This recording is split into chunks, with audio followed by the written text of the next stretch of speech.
everybody, and welcome to the Steel Toe Evening Show, the final evening show of the week, and the fourth to the last evening show of the year.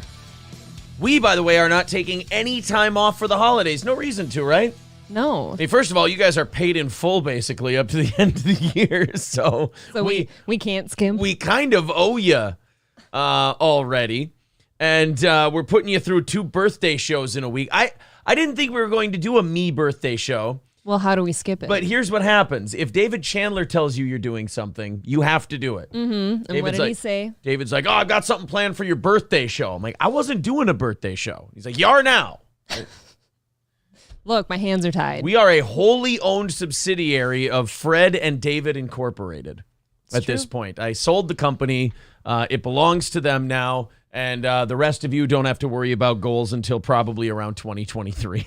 We actually have to tattoo their names on our ass cheek now. I have to do it on my nipples. They figured it was, after last night, they said the tit area was great advertising space. Oh, so, yeah, if anyone missed last night, I feel bad for you. Last night's evening show, I tell you what, I got 2 people.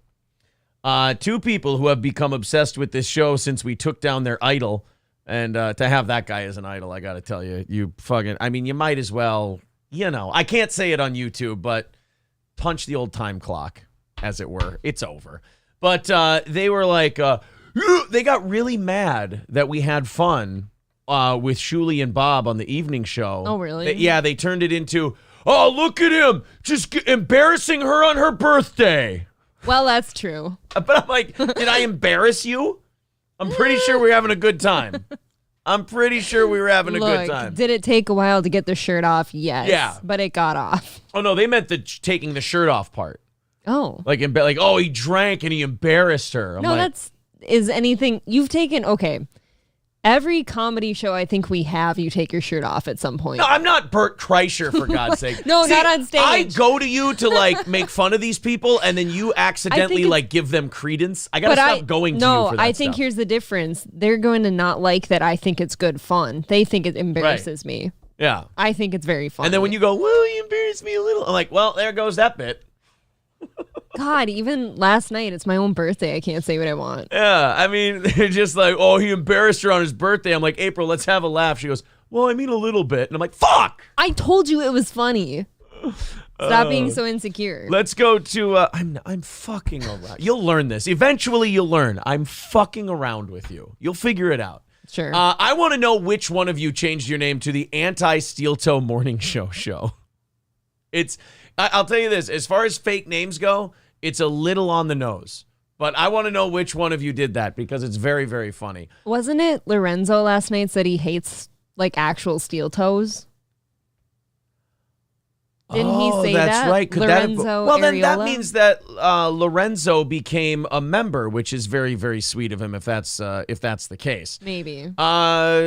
People are talking about Perry. We'll get to the Perry stuff in just a second. Reeling Minnesota said numbers bad. I don't know what numbers bad means. Nopi Radio says I am here, so let the fun officially begin. Well, we weren't going to start it without you. Fred says keep your shirt on next show. I promise. I promise. You had to rip your nicest one too. Yeah, Why would you do that? I didn't think it through. Cinnamon says steel toe is a tax write-off for Fred. Yeah, exactly. Well, howdy, Fred. Exactly. He considers it charity. Yeah, I think so.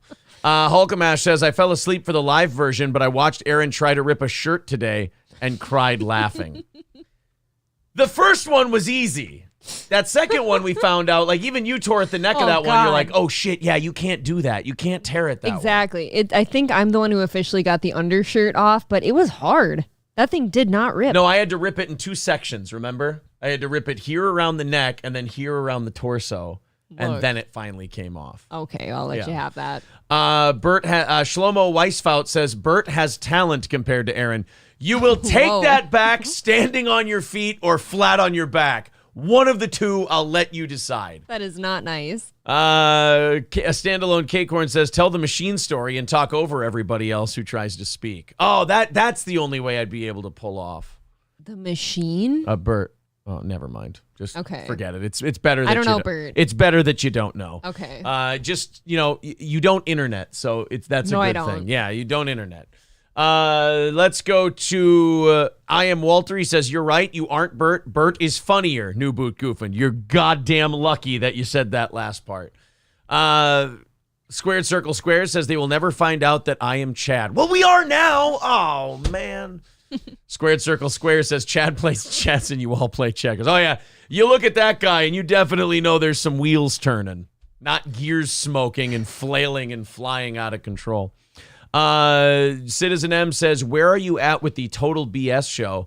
I get they're peons, but last night they were constantly name-dropping Steel Toe and talking shit. Yeah, they're doing this thing, and they wrote me a message like, is it okay if I do this? Or is it okay? Like, I told them, I go, guys, I got to be honest. It was kind of like that Don Draper, who's the Jewish character in that show when they're on the elevator together? I don't know his name. I know who you're talking Michael. about. Oh, goddamn. Michael Rosenberg or something like that. Of course it's Rosenberg. Something. Michael. Goldstein. Goldstein. Yeah, whatever. Michael, the Jew guy. And he tells him, he goes, oh, I feel so sorry for you. And that's like the Total BS show will write me messages like, should I do this? What do you know about this Citizen M guy? He says he's going to make a video. And my response is always like, I don't think about you at all. No. I'm sorry to bother you, but I wrote him a message yesterday after they sent me this big long one. I go, just do your show. They're even trying to pull some shit on like my account today, which seemed very weird. It's like, just do your show and have your fun, and I hope it goes well for you. Like, don't worry about what I think. You can't do this show where you're going to break everybody's balls and make fun of people and this and that, and then go to the shows and go, is it okay that I did that? Like, either talk your shit and do your show, or try to make friends and make connections with everybody. Our show, we don't go and make friends with a show and then go and shit on them. Right. Either, like, you have to pick one and then shoot your shot. Right, exactly. The Anti-Steel Toe Morning Show says it was Siberian Door Knocker. I changed it, and I can't change it back. Whoops. Thank you for the $10, buddy. By the way, if you guys are wondering, I did the math. We are $95 away from next Wednesday morning's goal, so we're about a week ahead. Nice work, guys. So yeah, there was that. Yeah. So as far as the Total BS show, Citizen M was asking, I just can't care. It's nice to be in that spot, where our show's gone to, where we can look at these little shows. It's I first kind of felt that about our show with the Mindceptor guys, where I was like, this doesn't impact me at all. Like, I go ahead, do whatever you want to do. I was shocked actually at how much I did that with the Mindceptor guys. Yeah. Like, once I heard their shtick about, me and them and the relations and all that, Yeah. I kind of just shut them off and I never heard them again. Yeah, until and you'd bring it up. Total BS show is kind of like that too. It's just kind of like, guys, I don't know. Like, do you want my attention? Do you want my approval? Clearly, they want your approval. I guess, and then if I write them back, like, just do your show, they're like, all right, we'll shit on them. I don't even know what they've said. Citizen M is very defensive of us. Yeah, I haven't listened. I just, if this gets back to them, guys, do your show. I can't, like, I'm struggling even now to come up with words to explain how little I give a fuck if you do something or don't. Honestly, best of luck to you. After the last couple things I've been through personally, like online here, I hate it. And so if I get sent something and someone's like, oh, these guys are talking shit, I'm like, oh, okay, well, you can listen. Yeah. Like, I'm probably not going to listen to it. And somebody told me about the homeless guy in Florida. They're like, ever since, like, because Johnny and I ripped him really hard this week, and then we'll put that clip up, and that'll be it for the week. But, like, a guy said, he's like, you haven't given him any oxygen, and, like, he doesn't have any life in him this week. It's like, if you guys don't shit on him, it's like he feels left out, and he gets kind of bummed out and, like, in his feels, sort of. And I'm like, oh, geez. I mean, it's kind of weird. It makes you feel like, well, I can't lose no matter what I do then. And that's what I've always said. I've always said when it comes to these people, as long as you don't go down into that level, you can't lose. Mm-hmm. Because if other people are getting mad and you're making fun of them, who looks like the asshole? That's kind of how I've always thought about that kind of stuff. Shlomo says, April, be thankful you don't know the machine. Yeah, I can't say I feel too bad. Yeah, guys, I'm not going to fill you in on the machine. If you don't know, consider yourself very happy. And then also, if you want to watch something, Porcelain does a very good documentary on Bert Kreischer. It's called Try Hard. It's on YouTube. It's really funny. Go check it out. Porcelain does a lot of documentaries on a lot of different people. But the Bert Kreischer one is really, really good. And I still haven't watched that Chris D'Elia one. It's an hour long. I don't think I'm going to be able to do it this weekend because it's Christmas and all that. But I'm really looking forward. I don't know. Checking that one out. When you finally conk out at Mystic or something, you can go upstairs and watch it. I think when I'm ready to conk out at Mystic, I'm going to conk out. You don't have a good track record with that. No, I don't. El Cid Barrett says, you guys shit on them first, then make friends. Shit on who? I think they're saying in general. Like we shit on those other. Yeah. I think that was just Gino. Well, Gino and Alex. Sure. Gino and Alex, because I like professionals. I like people who understand what's going on. Like, we're going to talk about Mike Morse and the tweet he made today. Like, to me, that's perfect. That's exactly what I'm talking about when I say, here, this is the game. This is how it works, you know? So, yeah, I agree with you, El Cid Barrett. Honestly, I don't know why anyone would think I was embarrassed by that, because every time I see it today, it just makes me laugh. It's so funny. TFATK says, Hipstar is saying some very nice things about you right now. Look. Hipstar is one of those gimmicks where it kind of didn't work for him to come after us. So I wouldn't doubt if he turns around and just starts going, I like those steel toe guys. They're all right. You have to. Otherwise, you have to turn around and go, I shit on them really hard, and they just kind of ignored me, and I feel like an ass. Well, let's be honest. He always liked me. That's true. He did always like a little too much, right? A lot too much. Yeah. Fuck you, dude says, I think the Total BS show are swingers and want to invite Aaron in April. You know what? I'm going to have to say. I don't know what they look like. I'm going to have to say no. I don't know. But, no. Citizen posted the teaser on BitChute. Not going to lie. Thought he was kidding about having a show. Oh, wow. So Citizen M really is going to go after those guys? Yeah. No, he's been talking about that for a while. Gee, I thought he was fucking around. No. Did you see the Fat Packers fan tumbling? Yeah, I did. I think we've got that for tomorrow's show. I don't think we have that for tonight. We have it for tomorrow. Alex says, yeah, Hipstar and his 11 viewers. Oh, he doubled. That's pretty good. Proud of you. 11 viewers. He's putting up Zumakian numbers at this point. Atomic Citizen says, are we waiting for Gino to shit or get off that shit bucket? I'll take care of that, boss. I don't know what that means. Mike could beat up Chad easily. One punch KO. Mike who? Oh, Mike Morse? Does he want to? I don't know. Fred says, the real question is, did you get some ass before passing out last night? April, did I get some ass before passing out last night? Yes, but I wish you wouldn't talk about it. I like old sex stories because they're funny. I'd rather leave my current alone. You don't like the new ones? I really would rather leave I did like the rubber ducky thing you sent me today. That was very accurate. Something you liked of Jude's? Yeah. Just, is that who did that? It's Jude Angelini. Yeah. I don't think he invented that one, though. I think but he very much talks about that a lot. Yeah. Hipstar thinks a heel should always be a heel, but he's self-destructive too much. So I don't know enough about Hipstar to know that about him, but thank you. I like that our audience does the research. Standalone Cakecorn says that broad from Total BS show is exciting as watching pudding. I did watch about 10 seconds of them at one point because somebody said it sounds like NPR. So I listened to it and I went, yeah, that's about right. How are you going to call yourself the Total BS show and then call be like NPR? That doesn't seem right. It seems like you're a shit talker, but then you say they're quiet. I haven't listened. I don't think they're trying to be NPR. I just think it's a lack of charisma. And I'm not even saying that to be a dick. Squared Circle Square says Chad will be boxing at DabbleCon. By that I mean he will be drinking a box of wine in Florida. Well, I mean, isn't that what homeless people do? They drink wine and they pass out. Don't judge people for that. Box wine sounds disgusting. Look, that's what homeless people do. You leave them alone, all right? Did you pass out before he was done like the others, April? Oh, I remember. Oh, that story from last night's show. God, people are mean. No. I wanted to make sure that for her birthday, those were her birthday spankings. I want to make sure she couldn't walk afterwards. Yeah, I beat you up like you were spray painting buildings in Singapore. Yes, that's what you should tell people. Oh, we got a lot to talk about tonight. I don't know, man. I'm glad I marked my territory yesterday because somebody came sniffing around my tree. this afternoon. What are you talking about? Oh, boy. I'm talking about the one and only Barry Caravello.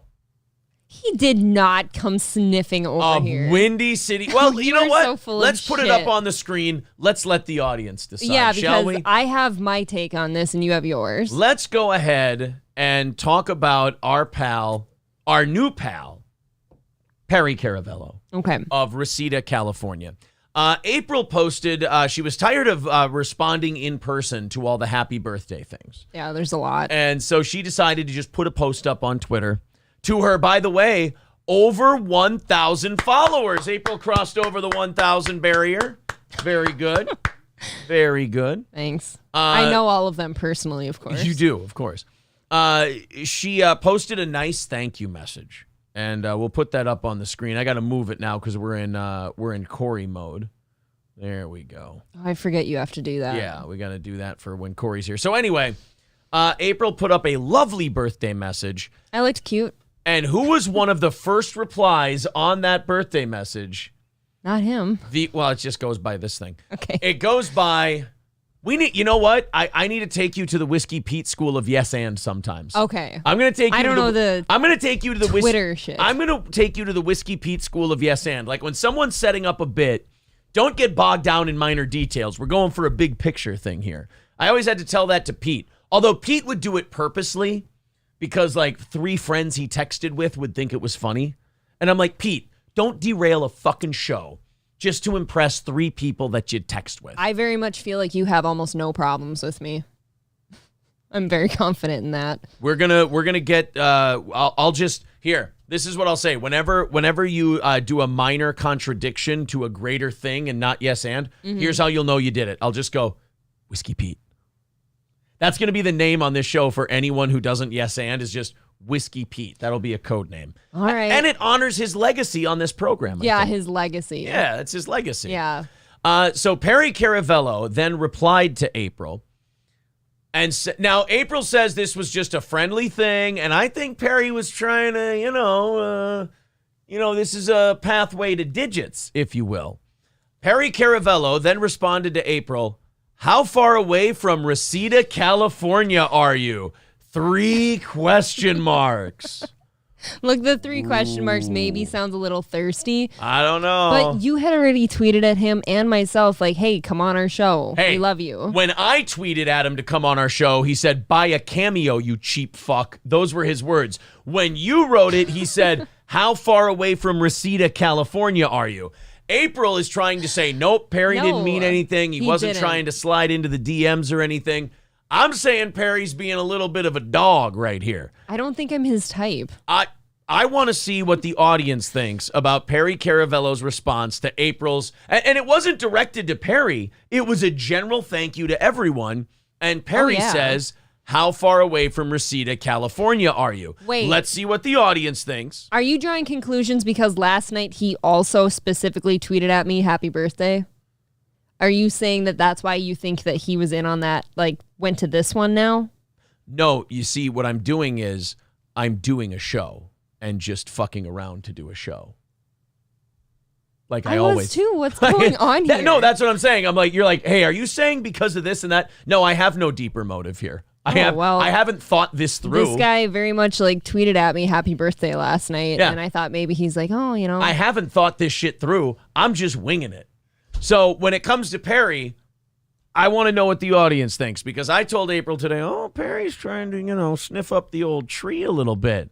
And April's like, no, he's not doing that. Let's see, because women are notoriously terrible at reading these signs. Men are much better. Let's see what the audience thinks. He's so old. Let's see. Nobody mentioned that Perry. Yeah, that's well-known information there. Aaron cock-blocking Perry says my lost interest. See? Perry is looking to get his pekka wet, says Darth Mode. Come on. Perry's cuntiness is so entertaining, says Marquise. Max says bring in pickles. Perry is known for shooting his shot at babes. Really? Plato's Punk says Perry's down bad. Perry is fishing with that comment. Interesting. 20-year-olds are his type, another person says. No, what? Phageliv says you cock-blocked Perry. Oh. Perry wants that sweet, says David Chandler. Hulkamasha Baby says, if your first response wasn't for him to buy a cameo to get the answer, you suck. Sorry, I didn't really respond. Interesting. Brittany says, thought it was my job to slide into April's DMs. And she does. Yes, he wants to hit it. It was worth a shot, says Richard. See, I'm telling you, all of these guys are going, Perry's trying to get in there. Clearly, I'm in the minority. You girls just don't know how to read the fucking room when it comes to dudes. I'd like to see him as a little more wholesome than that. I don't know why. Perry Caravello? Yeah, he's really bitchy, but I've never seen him really go after a girl before. One of our favorite movies of all time is Windy City Heat. It was a movie. I mean, he doesn't really go after the girls usually in his streams. The Twitch streams? There's more than just his streams. There's a whole 20, 30 years of lore and story around. Look, maybe I just didn't want to believe that Perry. he could be like sniffing around my tree. Yeah, Scaremaster wants him some. No. That's what's going on here. Women, see, I sometimes I feel like the Jew hunter when I talk to women about the way men talk, because I go, women can only think like women. More often, more specific, a woman soldier. He's like, I, however, know how to think like the rat, meaning men, and also think like women. I'm the Hans Landa to your Pierre Lapetite in this situation. I don't like it. And I know that Perry's hiding under the floorboards, and you don't believe me. I know that is Perry's he looking through the cracks? I think he is. No. And I'm assuming by this conversation that he doesn't speak English. Squared Circle Square says Perry has hit on Simone Biles, the gymnastics girl. Wow. I don't know how old she was on Insta. No matter how old she is, she kind of looks like she's like 18, right? Young girl. I don't know. Curtis Versa says Perry's looking for that Minnesota strange. He clearly didn't know where we were. Marquise says he wants some of April's shorn puss. I like a nice shorn puss. Yep. Yeah, there you go. Perry wants to do some snacking and cracking, says Wydat. Oh. Perry was 1,000% trying to give April the kielbasa. No. Great job sending out those vibes, April. I would have asked the same question. Wow. See? So not only is he saying no Perry, vibes. not only is he saying Perry was hitting on you, he's saying you were asking for it. What was I wearing? I think is that's that what's happening here? Galaga says Perry thinks he's a Lothario. He definitely wants a piece. Jay Cooper says Perry says your show is boring. I'm sure he does. See, I thought maybe he wanted to take me out to like a nice dinner at Ruth's Chris. That's and his never call her again. Exactly. I love Perry. I do. I'm fucking with Perry. I like the guy. I hope he comes on our show sometime, even if it's to yell at me for being completely off base. Perry is from Chi-Town, my town, Chicago, Illinois. A city. What is it? A city of big shoulders. Big dreams. Big hearts and big dream and broken dream. Fuck. What is it? I'm out of this. I'm out of touch. And simply I'm out of time. I'm out of time. Yeah. Oh, no. That really is such a good movie. I'm out of shape. I'm out of touch. And I'm out of time. Brittany says maybe Aaron can help me figure out some Instagram messages from other male YouTubers. You don't need my help to figure it out. They're trying to fuck you. That's it. I don't know. She talks to Royce a lot. The guys are trying to... They all are. I don't DM girls. You know why? I don't want to fuck them. If I wanted to fuck them, I'd DM them and be very nice and try to talk to them about anything but fucking them. It would be the least sexual conversation you could ever have with a human being to start off. So that women then let their guard down and go, oh, he seems nice. I'll let him in a little bit. And then you go in. And then ultimately you end up letting them in. Oh, wow. Women are terrible at this. They see a guy being nice and they think, oh, maybe he's actually interested in me as a person. Are you out of your fucking mind? I probably have no idea when a guy's interested. Like none. He sends you a message. That's how you know. Perry has not DM'd me. Maybe he only tweeted me publicly. Jay Cooper says Perry wants to go beaver hunting with April. There you go. Oh. So Perry then got 8 responses to that. April responded to Perry, unfortunately, pretty far at the moment, but we could get you on the show via Zoom, StreamYard, whatever you need. We'll be in Vegas soon, too, and we could take you out for a steak dinner. DM me, buddy. Now... See, I said we. I deflected and said Zoom and StreamYard. You said that.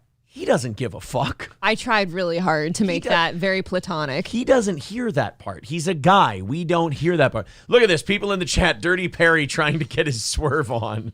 I thought you were saving yourself for Scarlet, Perry. Oh, he has that girlfriend no one wants him to talk about. And then the fucking BS show. This is kind of gross. They go into your comments. They go, we're in Ventura, Perry. Come on down. Like, you can't go and talk shit about a show and then try to use them as like, hey, we're close, we're tight, I'm going to use your shit to get... Pick one. I don't mind being shit on, but lean into it. I'm a weird guy. I'm like, if you're going to shit on me, lean the fuck in, make fun of our content, be funny. That kind of feels like they're poaching on my guy right now. Yeah, and then they're trying to take April's new squeeze. Oh, can you imagine? It's only like fedoras and leather coats. And a lot of yelling. You'll never want for leather coats. It's true. I love the smell. Yeah, you'll never want for leather coats with old Perry Caravello. We got. I also have another. What's this? Sage sent me something. Is it fun? Oh no, the Packers fan thing. Yeah, I've got that one. Thank you, buddy. I appreciate that. And then a 15-minute block that works best for us. The Dabbler Christmas thing.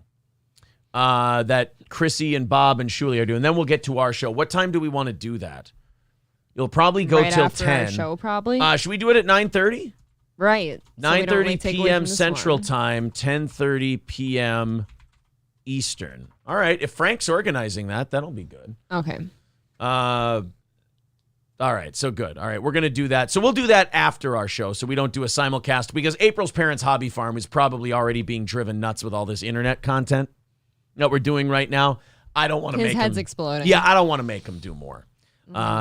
April in a fedora, not hot, says David Chandler.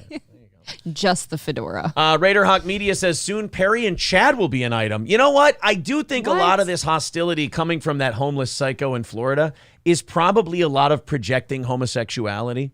And I think there's a lot of latent homosexuality, and in his upbringing that was discouraged. So he's lashing out in anger because in his old age, he doesn't get to be who he wants to be.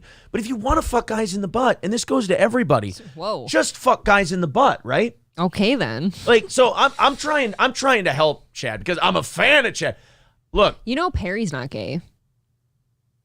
In the movie, he got really pissed about that. That's true. Perry's a lot more masculine and heterosexual. He's not gay. He's extremely homophobic. But Chad will find love someday. He's just got to, let a man take him aggressively from behind, and then all that rage will go out the window. I don't wish that on any man. He'll get a nice dirty butt fucking at a public restroom, and he'll be good. That's all he needs. I'm nauseous. Ask Perry if he can get his brother Kenny on your show. Yeah, he fucking hates that. He really hates that. So, all right. I'm sorry. April's parents' hobby farm. We have to move on. We got a couple of things here. In a what do you call it? A master class of showing other podcasters how to take a fucking joke. And when people goof on you, you laugh and you're pals and it's funny and, oh yeah. It takes a certain self-awareness when you get made fun of to realize, oh yeah, I did do something really retarded. And here's my penance for it. Wait, if you're calling it retarded, why can't I laugh at it? You should laugh at it. Right. You were sitting here like, oh, she's all embarrassed and stuff. No. Of this? Yeah. I never said about this. No. No, other people said you were embarrassed. Oh, no, I found this very funny. That's what I was saying when you weren't doing the yes and thing. I was like, no, well, you can see my confusion Other now. people said you were embarrassed. What the fuck? I clearly had fun. So Mike Morse of the Uncle Rico Show, friends of the show, Bob, Shuli, and Mike Morse. We've been on each other's shows a couple of times, including last night when we were all celebrating April's birthday. And we had a couple of drinks, and they hit me a little differently than they did April. I handle my liquor. So Bob and Shuli and Mike wanted to wish April a happy birthday, but the link we sent them wasn't working. So they said, well, we're doing Uncle Rico on YouTube right now. Why don't you come on with us? We want to say happy birthday. It turned into me ripping my shirt off to Hulk Hogan's music and doing a Hulk Hogan and Stone Cold Steve Austin promo. And then this screenshot was taken by an audience member, and Mike Morse decided to make a tweet about it today that I will say is doing very, very well for Mike. That is brutal. And it says, who wore it better? And it's me, and it is a painting of a nude woman. Now, the correct answer to this is me. I wore it better, obviously. Look at your fucking tattered shirt. Tattered shirt, my goofy ass face. What happened to your hair, too? What did you do? I fell apart last night. Somebody did say in the comments section that it looks like I was doing an offensive stereotype of a Chinese person. Kind of. A little bit. Look at that face. You can see it. So Mike Morse put that out there. And, like, I saw a couple people commenting, like, yeah, fuck this guy. I'm like, guys, do you not realize, like, we're friends? This is funny. This is what friends do. People have been on the internet too long, and they think that everything is like a drama or a slight. When, guys, sometimes it's like in the real world, what friends, especially guys, do is when one of your friends embarrasses themselves, you never let them forget about it. You mock them about it until the day they die, and at the funeral, you talk to his living friends about it as well. I want the guy to bring that shirt back to your funeral someday. That's how it's supposed to work. So Mike puts that up there. Hell, I even retweeted on it and commented, of course I wore it better. I look fantastic in this photo. Your tits don't look the same, though. One of them looks small and respectable, and the other one's like saggy. What's going on? And I also have this weird thing where it looks like I have like ab muscles hiding under my skin. No, it does look that way, but it's a total, like People looked at that picture and like, oh, Aaron, that's embarrassing. And I'm like, that's one of my better stomach pictures I think I've ever taken. Honest to God, Aaron's drunk as shit after the show looking at this picture, and he's like, I kind of look good. I was like, and even you said the same thing. It's like, it's not the worst I've ever looked with my shirt off. That picture could have looked a lot worse. It could have been a lot worse. So yeah, when you get, and this is a note to every podcaster who wants to try and do this, stop taking yourself so fucking seriously. You were a good sport. Yeah, have some fun. You do, Artie Lang once yelled this to Richard Christie, because Richard was upset about getting made fun of so much. And Artie broke it down perfectly. He said, you do retarded shit, Richard. You deserve to be goofed on. That's the way it goes. I ripped my shirt off on a live stream. Two of them. What am I supposed to do? Tell people, even if they like our show, not to tweet it out, not to have fun with it? That's half the reason people like us. We don't give a fuck if you do that. I can't believe like the video of you trying to rip it off is not out there yet. Shut the fuck up. I don't think it should be because it's not that interesting. Muskrat. What, you? Look at your face. I do have a little bit of a rodentary look to me. Every time I saw that today, it was so funny. It was pretty good. So Mike, everybody had a good laugh about that. I know they were laughing about it on the BS show this morning too, when I came in. In fact, they did put that up on the screen once again. You had 3 drinks last night, and that was the result. They were all doubles. They were doubles. They were all doubles. Local Defense says Aaron gave April the DVD box set of Frasier for her birthday. No, she would have got too horny. Ironically, I'd like that. Yeah, she would have loved that. That is a gay thing about me. I like that show. Yes. It's very embarrassing. David Chandler with $9.99 says perhaps April can make a tissue paper shirt for you next time. You know, I'm not proud of this, but April has seen me do the Hulk Hogan shirt rip many times in our history. I've been able to do it with no problem. I just picked the wrong shirt. You did. You picked 2 stretchy shirts, and when they're stretchy, they don't rip. Okay. They don't rip when they're stretchy. That clip should be the intro before the music starts, says Butch Duck Show. The whole thing. I hope there is a Butch Duck Show, because if so, that would be fantastic. It sounds like it would be a fun show if you do it right. Thank you guys very much. Thank you, David, by the way. We are we're $90 away from next fucking Wednesday's goal. Thank you very much to I got to read a comment here. I got to make sure. Sorry guys, I'm woefully unprepared and a piece of shit. Robert says April looking so cute and well rested. Happy happy birthday. $30. Wow. From Robert. Thank you, buddy. $60 away from next Wednesday. Thank you. All right. April's Parents Hobby Farm. I promise that's the end of the internet shit. Has he yelled at you tonight? Okay. No, he's being sarcastic and friendly about it, but it's still, it's bothering him. I think you two love each other and need to figure things out. That's, there's nothing to figure out. It's just. Hasn't this been your shtick the whole time? Yeah. It's just shut the fuck up and enjoy the show. Don't need to figure anything out. That little giggle is evil. Yeah, I don't need to figure anything out. It's my show. Oh, fuck. Shut up and enjoy yourself. That's all. So we got a lot of stuff going on tonight. And after the show, I want you guys... Is it on Chrissie's channel or Shuli's channel, the Dabbler Christmas? I don't know. I really don't. I heard about it just now from you. All right. I don't think they're started. They haven't started yet. That's why I can't find it. Well, we're not doing it for like 2 hours. We'll send you guys the link after the show, and you can go watch us over on that little event, if you'd like.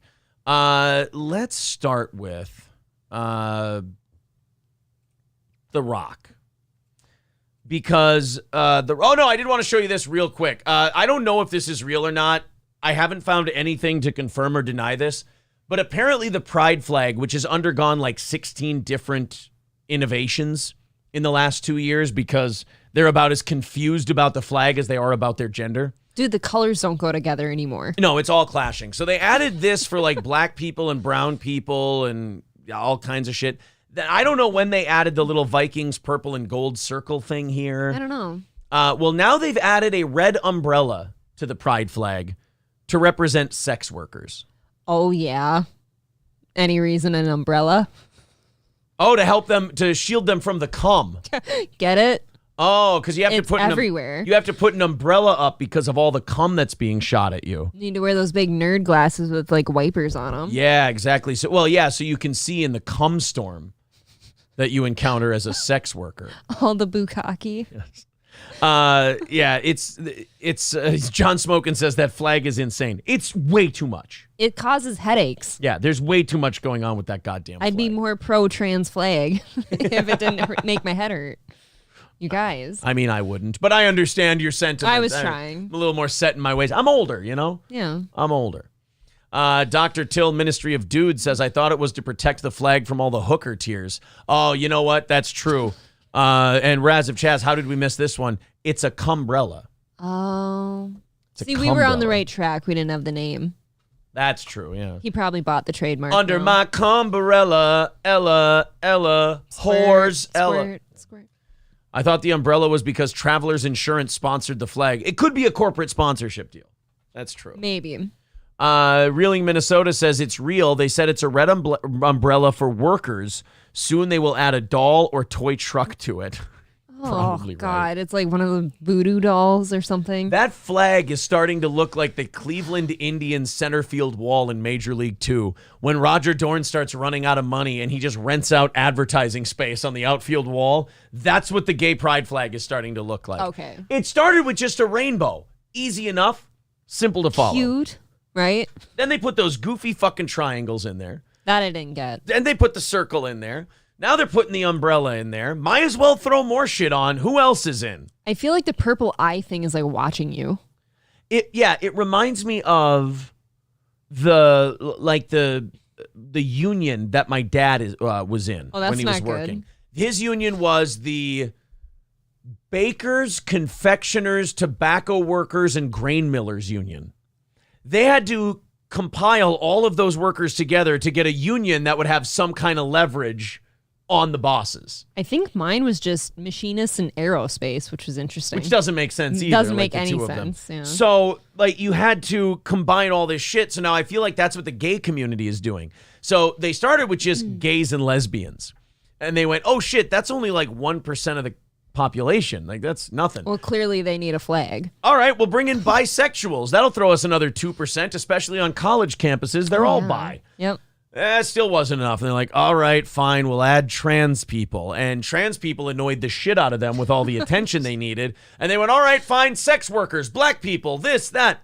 Somebody made a great point on Twitter. They said, holy shit, talk about working themselves into a shoot. The pride flag, after they fought against this for years and years, has now become an all lives matter flag. No, it really is. And they would never admit to that, right? Like, if you were to go to somebody and say, like, that's clearly everybody. Yeah. Right. They wouldn't be in on that. So what you're trying to say is all lives matter? No. We're not a bunch of racists. Imagine. What's wrong with you? That always bothered me. Like, people get so pissed as soon as you say, well, like, if somebody says, well, do you think Black lives matter? And I'm like, yeah, all lives matter, technically. And how dare you? Yeah. What a weird thing to say. You know what I say? when people come up to me and ask me that question. Say, get the fuck out of here. I'm trying to buy apples. If you start answering the question, it doesn't stop. That's true. It's kind of like saying you're sorry once. Now they want it for everything. April's Parents Hobby Farm says, your dad sounds like a real winner. Fuck unions. Jesus. I think he's mad at you. I think he is. I think he's upset with me. Or he's trying to be my friend because he knows my dad and I are not getting along at the moment. That's true, and he's trying to bring levity to And he's trying to be a friend. issue. I really appreciate I think that's that. actually how he expresses his love. for you. Is Flinty Gecko already a VIP? Yeah, I think so. Well, Flinty Gecko just threw in $250, says happy birthday to April. Also, Merry Christmas and Happy New Year to you both. Thank you very much, Flinty Gecko. You Thank do have to you. let us know if you want that to be a VIP to give away or if you just want that to be rolled into next week. Because if so, I believe it puts us $60 away from Wednesday evening's goal. Yeah, once he lets you know, I guess I'll write it down if you want. All right. Let us know, Flinty Gecko, what you want to do with that, because we could give someone a VIP tonight, or we could just knock out whatever goal there is. Right now, let's just do the 150, knock that off. So 60, 90, we are $160 away from next Wednesday evening's goal. Thank you guys That's very awesome. much. Very cool of you. So that's the newest pride flag. I don't, people are saying, well, what about a white stripe on the flag for white people? Isn't there white on it? I don't know, but do me a favor. Why don't you hold your breath and just before you pass out and die, breathe as deep as you can, because I don't think that's going to happen with that flag, and you'll die trying to hold your breath. I actually think there's white on it. I'm not kidding. I bet you it doesn't represent white people, though. No, it's probably like white gays or something like that. I don't even know. I think they've worked themselves up so much woke-wise. I don't even think white gay people matter to them. Just white people are I- they're all racist and homophobic and I shit. think all the white gay people are guilty and they don't count themselves as much. I think that's how it's supposed to work. I'm so confused. Right. So look, changing gears here. Not that this next story has anything to do with anyone who might be gay or homosexual. I know Husey is very upset with us that we won't go with this idea. Really? That this particular gentleman might be gay. Husey has said some things I didn't know that. about this gentleman here. The Rock will not be returning to the DC universe as Black Adam. They are cleaning out everybody. Why? Henry Cavill's out as Superman. I knew that. The crazy fucking they-them guy is out as the Flash. Oh, ooh, Yeah. that little dude. Khal Drogo is out as the Mermaid. Jason Momoa. Jason Momoa is out as He's just out of everything. He Aquaman. dies. Yeah, Aquaman. He's out of Aquaman. The mermaid. Khal Drogo's out as the Mermaid. Yeah, he's not going to be either one of those things. The black guy is not going to be the robot anymore. Isn't Gal Gadot done too? Yeah, the Jew lady is done being Strong Girl. That's true. And the guy from Good Will Hunting isn't going to be the Bruce Wayne anymore. So they're cleaning house. I don't know. Is Robert Pattinson going to be back as Batman? We haven't heard that. I don't know. We don't know if that's. They probably will bring him back because he's edgy. It did well. I mean, that movie did really well. And I didn't hate the movie. It just seemed a little too dark for me. Yeah, it sounds like they want to just reboot the whole thing, and they're going to take. Again, what it sounds like is they're going to take one last shot at creating a DC universe. And let's just scrap everything we've done so far. Yeah, I don't think it's going to work, and I'll tell you why. It's because of Marvel. People are, the universe thing was hot for 10 years. Mm-hmm. Ever since the first Avengers movie came back, everybody wanted to create a universe. Everybody wanted to have a franchise. Shit, they thought they were going to turn the 2016 Ghostbusters into a cinematic universe. I'm not kidding. That's a bad idea. Well, you saw the post-credit scene in Afterlife. They're trying to create a sure Ghostbusters did. universe with all of that, with the Stranger Things kid. So with DC, they've tried, I think, twice now, maybe 3 times, to create a cinematic universe. And I don't think the problem is bad movies. I don't think the problem is the actors or anything like that. I think it's like Triple N said. Cinematic universes now are just kind of seen as lame and gay. I can say from my own experience, like I've missed out on most of the Marvel Madness, the regular Nintendo game. The Marvel movies, because like when I tried to start it with you years ago now, there's so many, I feel like it's too much of an undertaking for me. Yeah, it's daunting. Like I can't do it. I'll never keep up or I'll never finish it. And they're all 3 hours long. Right. I hate that. So I don't think DC is going to work. We should be talking to E-Rock about this. He'd be great for this conversation because I barely know what I'm talking about. Maybe he's in here. But with DC, they can make the best superhero movies I've ever seen. I think people are just burnt out on the idea of a universe. They want to see something new. They want to see something original. They want to see something they've never seen before. Yeah. And I think you're getting that on like Paramount, Netflix, places like that, Peacock, things like that. You're not really getting that from big studios anymore because what big studios don't want to take a risk and lose a bunch of money. Nope. They want a sure thing. Right. They're going to have, if they're going to plunk down $150 to $300 million on a movie, it's got to be a sure thing that's stupid and digestible for everyone and that even kids will like. They got to make that money. Isn't that shitty though? Right. But now what Netflix can do is just say, look, we're going to spend $60 million on a movie. We're going to make it really good, and we're going to hope enough people subscribe or that we have a big enough subscriber base that we can afford to make this content, and it's just going to be really good because we don't need people to buy tickets. We don't need people to buy popcorn. We don't need people to buy merchandise. We've got our subscriber base. It allows us a certain budget to play with. We're going to make some good movies with it. And some of them work out.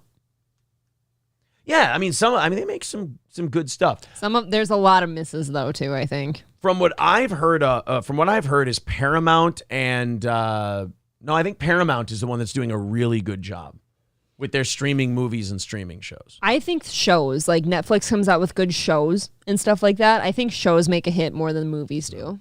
Ian MT says, why do these two remind me of Al and Peg Bundy? I tell you what, buddy, you are going to be a big fan of this show because we laugh at shit like that. You go into other shows, they get mad at you. You're going to love this show. This is going to be your speed. You're going to have a great time with us, I promise. Reeling Minnesota says, they have been more worried about not making the groups mad and have been putting out shit that's been losing money. Yeah, that too, but I also feel like when Iron Man snapped his fingers in Endgame, he also snapped away the whole universe thing. That was it. Well, I'll tell you why. How do you get better than that? Exactly. It's one of those deals where, okay, you watch the grand finale of a fireworks show. Do you really want to watch them set off sparklers on the ground? No, you don't. No, you've desensitized me. You've had the best now. Nothing else is going to compare. Pugsley says, did you watch Banshees of Inisherin yet? No, thank you for reminding me. That thing got nominated for some awards and stuff, so apparently it's pretty good. It looks really fucking good. I just don't like you anymore. I do like a shitty Irishman. He's boring. He's always been boring. I love it. Hey, fatty. Banshees of Inisherin. Somebody made a video called Banshees of Inisherin Explained. I think it's pretty straightforward. Can you imagine not understanding what's going on? They have a second trailer for it.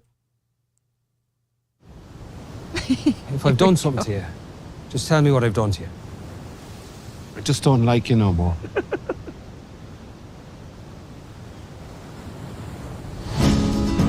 That's it. I love Colin It's Farrell. literally a movie. These two were great in Bruges. Mm-hmm. It's literally a movie about a guy who just doesn't want to be another guy's friend. Have you been rowing? Have you been rowing? Have we been rowing? Well, you are rowing. It does look like we're rowing. You can't just stop being friends with a fella. He's dull, Siobhan. But he's always been dull. Maybe this whole thing has just been about getting you to stand up for yourself. How are you, fatty? Dancing with your dog, is it? What did you come here for? I just came to kick your door in and give you a slagging. Why aren't you talking to Polly no more? That wouldn't be a sin now, would it, Father? No, but it's not very nice either, is it? What I've decided to do is this. I have a set of shears at home, and each time you bother me, I'll take one of my fingers off with them. Starting from now. But shush like, Polly. You know, shush like. Yeah, I'd shush like. It's about one boring man leaving another man alone. One boring man. You're all fucking boring. I let's just call it quits. We won't call it quits. We'll call it the start.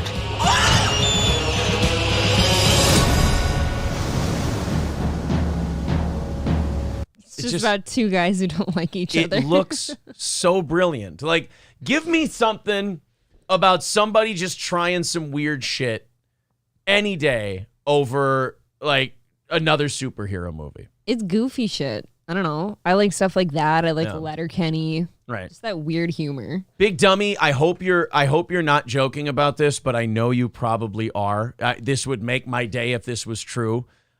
He says, Jimmy Dore sent me here. I don't believe you, but if Jimmy Dore said anything nice about us, I think Jimmy Dore is great. I think he's out of his goddamn mind in a good way. He's not right. He's not left. He's just all over the goddamn place.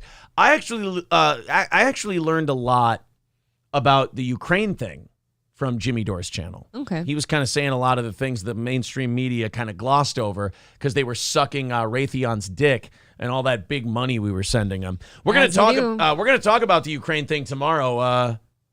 They talked about like $42 billion or something that we're going to send over, and Zelensky and actual equipment. Yeah, Zelensky has the fucking nerve to go, "Oh yeah, it's not enough." You fucking asshole. Honestly, I saw the notification that we're sending just shit fucks some money over there again, and I can't stand it. Yeah. We're not doing okay over here. Ladies Man says it's on HBO. I don't know where it is. Really? I thought it was on Amazon. We could look it up for you guys real quick. Where can I watch Banshees of Inisherin? You can see. Oh, it's on HBO. Then we can watch it. Is it on HBO Max, however? Streaming on Hulu, Disney Plus. You would think if you have HBO Max that it would be on. It's on Disney Plus. The Banshees of Inisherin? It shouldn't be, should it? It certainly shouldn't be. All right. Well, it's on. I guess it's on everything. That's not good. Go have a watch. It should be great. Tar is a world-renowned musical composer. Whoops, missed that. Tar is a world-renowned musical composer who gets canceled. It's phenomenal. Skip Avatar and see Tar if you haven't already. I like a movie similar to that. It's called Tard. It's really Tard good. is very good. Tard is a very good movie. If you put a pair of glasses on Colin Farrell, he'd look like Aaron, says Zen Rhino. I'm taking that as the greatest compliment I've ever received. That's a solid compliment. I'm taking it. Actually. Hacksaw Jim Duggan simply says, looks gay. Big Dummy says, no, as in I was over his show tonight and this seemed better. Oh, okay. Well, that's too bad. Thank you, though. Yeah, thank you very much for coming over. Yeah, that's too bad. What a mean guy. No, like, that's too bad. I thought maybe Jimmy Dore said something. I don't know what we would have said to be on his radar. Thanks for being here. Buzzsaw Lightyear, I agree with you. I have to watch the Chris D'Elia thing on YouTube. I will. That guy looks like a total mess now. Oh, yeah, he looks... Just, like, he looks methed out. I think the best way I could have put it was he looks like he just got fished out of a river. Oh, yeah. Like that weird bloated skin. That weird bloated, like scaly falling off skin. Just hanging on your cheekbones. Yeah, it doesn't. Edgar, your skin is hanging off your bones. I'm waiting for Chris D'Elia to go, oh, yeah. Ah! Is that better?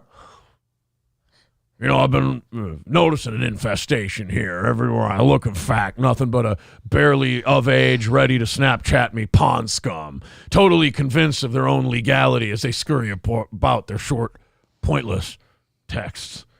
Well, don't you want to send them pictures of your dick? Oh, in the worst way. That, by the way, is my Chris D'Elia impression. I gotta start doing YouTube shorts of my great celebrity impressions, like my Chris D'Elia. You should. Yeah. You could do at least a special. Yeah. I could be as good as that singing guy you like so much. I don't like that guy. The guy with the hat. Is it the guy with the hat? Oh, that guy's so gay. That guy is what nightmares are made And of. I don't mean gay in that he likes to put penises in his mouth. I mean, it could be that. I mean gay as in like he makes me uncomfortable to watch him. Totally different kind of gay. So gross. The unacceptable gay. Like the acceptable gay is like the closeted thing Chad is. You like to take penises in your asshole. That's the acceptable kind of gay. That's fine. the kind of gay that guy is, completely unacceptable. It's you won't suck dick, but you'll just kind of be that kind of guy. I do wish people could separate the two. There's a lot of people, Right. like if I say, oh, you're being gay, it has nothing to do with actual gay people. Right, the one, if you're gay and you like cum on you, that's the good gay. You're not hurting anybody. I mean, unless they're into it. That is very Fucking dare you. acceptable. Fucking dare you. My Lost Interest says, and the Oscar goes to Aaron. Exactly. My impressions are so good. You close your eyes. It's like it's the real people. Yuichi says it was funny the first time, but by the time M was on board and put him in his music video, that shit was gay. Oh, the Chris D'Elia Eminem impressions are so fucking bad. Have you ever I haven't seen seen them? them. Oh, are we going to watch them? Oh, shit. No, I haven't Are been, you guys willing to put up with the Chris D'Elia Eminem impressions? They are really fucking bad. I haven't been much of a D'Elia connoisseur. Oh, God. Do you guys... I've heard bad things, though. You guys want to... Should we introduce April to the Chris D'Elia Eminem impression? They said yes, put him up. I feel like I this don't is... feel good about this. I'm going to let the audience decide whether or not... Your fate hangs in their hands. Lessa, I'm do nervous. it. Aaron's going to play them. Nuns, threesome nuns soon. Yes, please do it. Brace for impact, everyone. This is going to be rough. Steve is the man just said they were kind of good, though. D. That's the Gulag only says, one I I've find seen. the Eminem impressions really funny. Uh-oh. Oh, fuck. So, okay. They're bad in what way, in your opinion? They're bad. Like they're just bad? Yes. Okay. Here you go. God, he's ugly. Of course I'm on a torrent. I'm driving a Porsche over the floorboards, over the 4 points, while you're in the 4 Taurus, getting an abortion and a divorce at the same time to hear us affording. It's a joke, right? Like, that's awful. I mean, to me, yes, but not in the good way. No, that doesn't Look what I'm sound anything planning, right. I'm planning to do all this while you're panicking, and you're looking and staring at mannequins, and I'm going to Fannikins trying to get up a plannikins. All of the plannikins, Anakin, panikins. While all the mannequins, Anakin, Anna in the cabana. No. I'm in a cabana in the Janet. I'm in a cabana chanting all the stand-up banner. Well, you don't got the stamina, you're lacking the stamina. You're lacking the stamina while you... It doesn't even sound like him. No, it's not even close. How could you think this is good enough to post?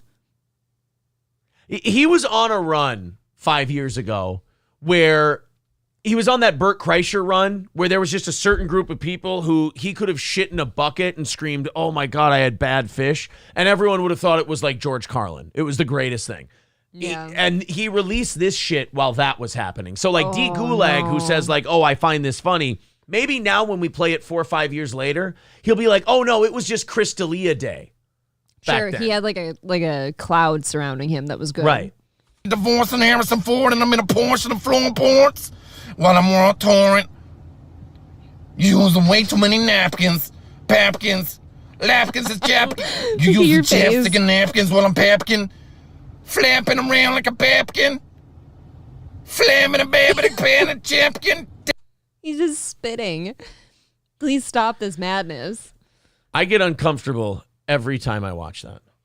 Yeah, I had to uncomfortable laugh just to get through it. It's fucking brutal. Who said that was good? B. Smiley says, that's pretty much what Eminem does technically, though. You know, one of the reasons I think that Machine Gun Kelly actually did a really good job in his feud with Eminem was that one line was pretty perfect. You fucking nerd, all you do is read the dictionary and stay inside. I mean, accurate.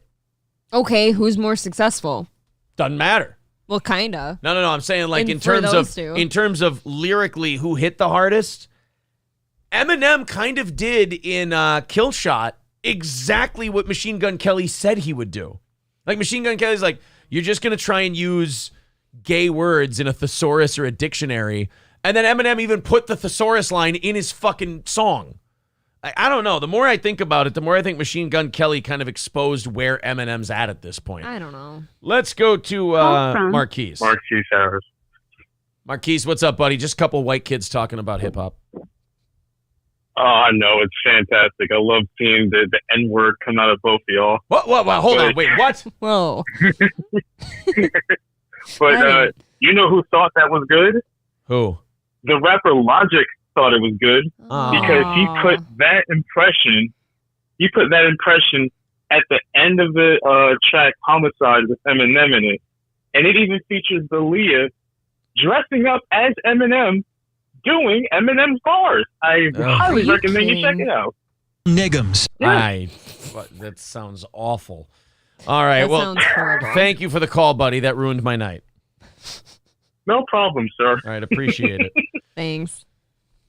Oh, I hate April for wanting to see that, says Alex Bernal. I didn't necessarily want to. I just feel like I was left out. The voice isn't right, but the syllables and rhymes are similar.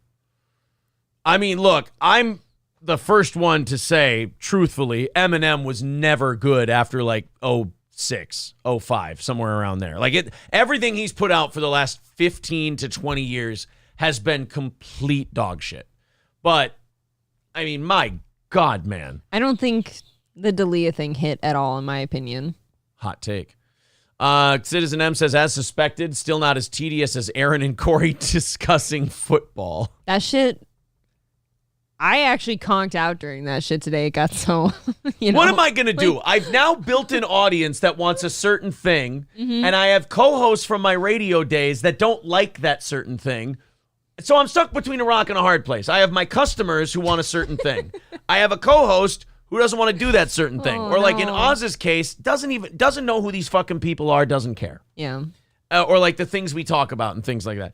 It's like, what am I supposed to do? I prep shows that I do with Corey that I think Corey would have input on. Sure. And stuff to say.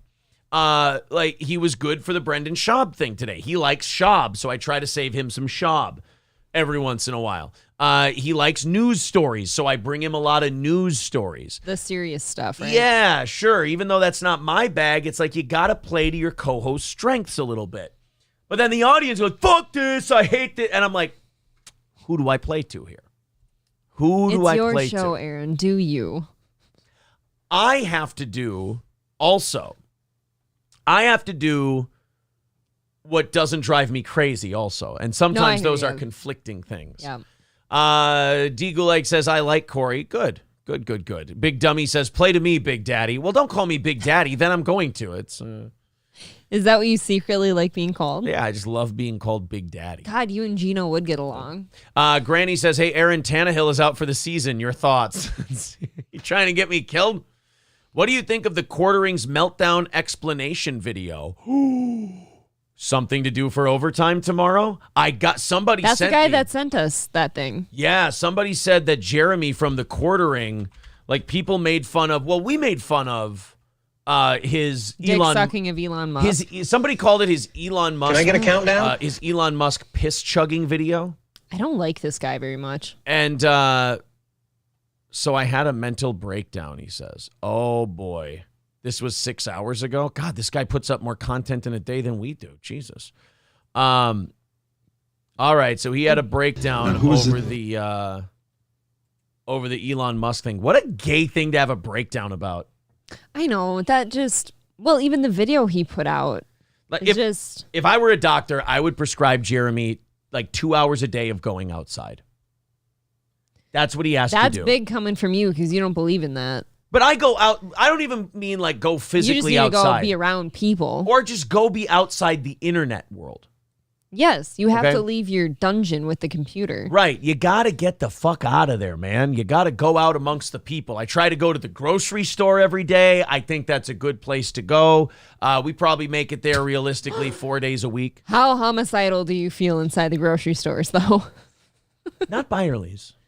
Byerly's is usually good, Byerly's is nice. Unless you go like too early in the day and there's all the old people in there. The old people make me want to.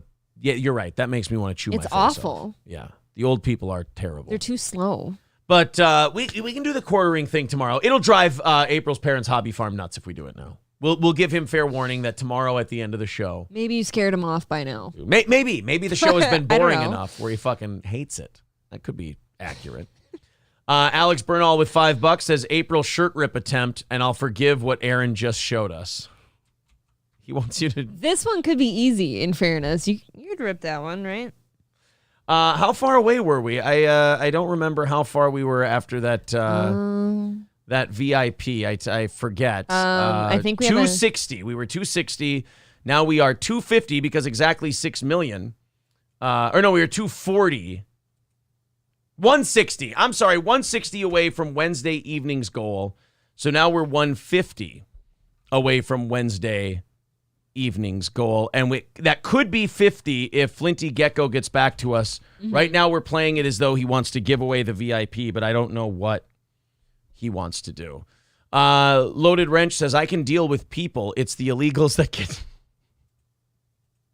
I will say in certain places in this town, the old people are more of a problem. Yeah, I was telling April this the other day. I was like, I don't remember what the impetus was, what my motivation was to say this, but I told her, I go, people in St. Cloud, just central Minnesotans in general are fucking stupid, and they want to rip on Somalis all the time. It's like, I'll take 10 Somalis over one of these dipshit, slow, dumb fuck central Minnesota. The passiveness, too. I got really mad at something in a parking lot today, too. It's like when I'm backing out and like I see you coming behind me, so I stop and wait for you. Don't sit there and wait for me when I've got no room to back up because of you now. Just go. But they do that passive Minnesota thing where it's like, no, you go first. No, it's okay. You go first. Shut the fuck up and drive. They think they're being friendly, but you're oh, I'm angry now. Terry Nee with $5 says, here's $5 to buy a half a loaf. Thanks, buddy. Hey, we have that half loaf upstairs. I know we do. Did you eat it yet? No, I kind of want a tuna melt with it, though. Thank you very much. 145 away from next. Thank you. Wednesday's goal. Although we could be 45 away from next Wednesday. You know what? Fuck it. We'll make it 45 away from next Wednesday's goal. And if Flinty Gecko wants to give it away as a VIP, that'll be on the house. You guys have been great. If you don't eat it before our next show, we could bring the half loaf down here and Loaf Piggy can show them what he did. Loaf Piggy will not eat a half loaf again. Ever. No more Loaf Piggy appearances? No more Loaf Piggy. Loaf Piggy was derided on the internet and he felt terrible about himself. And he sat there with a bread knife just carving things into his arm. He just kind of sat there and was like, oh, if it hurts, I won't do it anymore. Pizza Roll says, I got in a yelling match at the deli at Byerly's the other day with an old couple about chicken. Really? See, but that's better than being Jeremy and being on the internet all the time. Yeah, I agree. At the deli, though, what kind of chicken are you arguing about? Does it matter? Is there a kind of chicken he could tell you where you'd go, oh, I understand? I don't know. I can understand, like, if a rotisserie chicken looks too rubbery on the skin or something. And you're going to fight an old couple over that? No, that's what I'm saying. I don't know how that turned into a fight. How does that happen? They really like the chicken. I don't want to talk to people about chicken. Fred says you got to go to Trader Joe's with the white ladies. Yeah, no. Or Fresh Time around here, all the white ladies. I actually enjoy Fresh Time. I don't like Trader Joe's. Grinch Girl says Somalians all day over Stearns County syndrome. Yeah. I agree. Look, I live far away from all of them. But the point is... Not far enough sometimes. Jesus. Fucking based.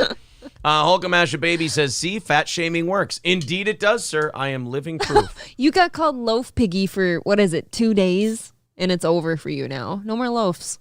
No, one, a couple pieces at a time. Get this. I bought the exact half loaf. It's upstairs, and he won't even look at it now. You got the cranberry walnut? I did. I thought it'd go good with what I was making. Oh, fuck. I know. It's the same one. I'm thinking. Are you jonesing? I'm not jonesing. Would you like me to go get a buttered slice? I would really love a buttered slice of cranberry walnut bread. I will tell you.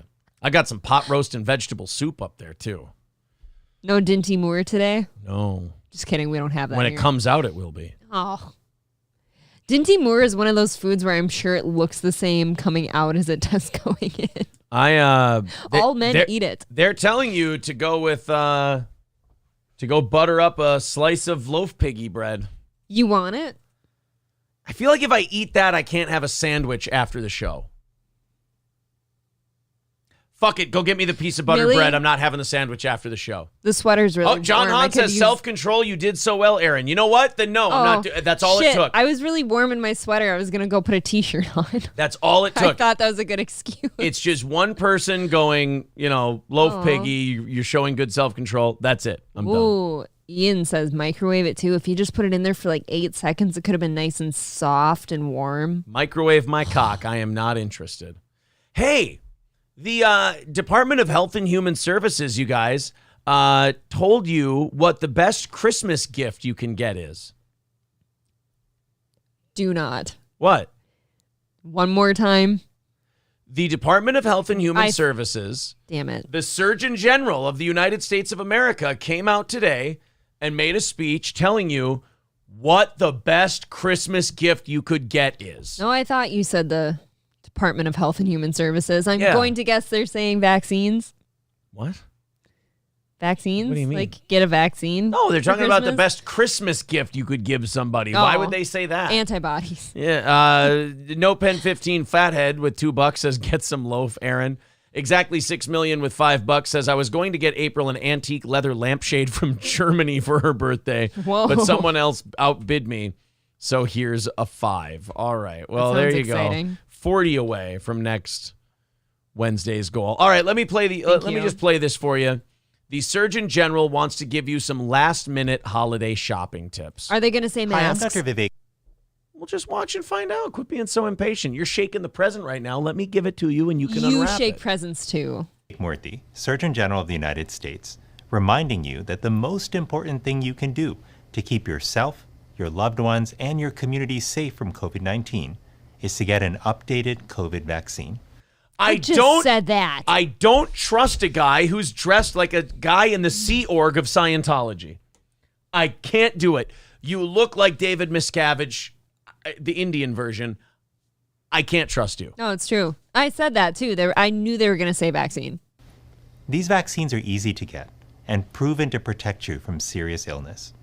Are they? Can we even say that? I don't think so. I think that's actually not true. We don't know. We have no idea. I don't know. No clue. Not sure. No idea. I only said that because of the previous article we'd read. Right. There was an article that came out last week that said this new variant is the most resistant to the vaccine.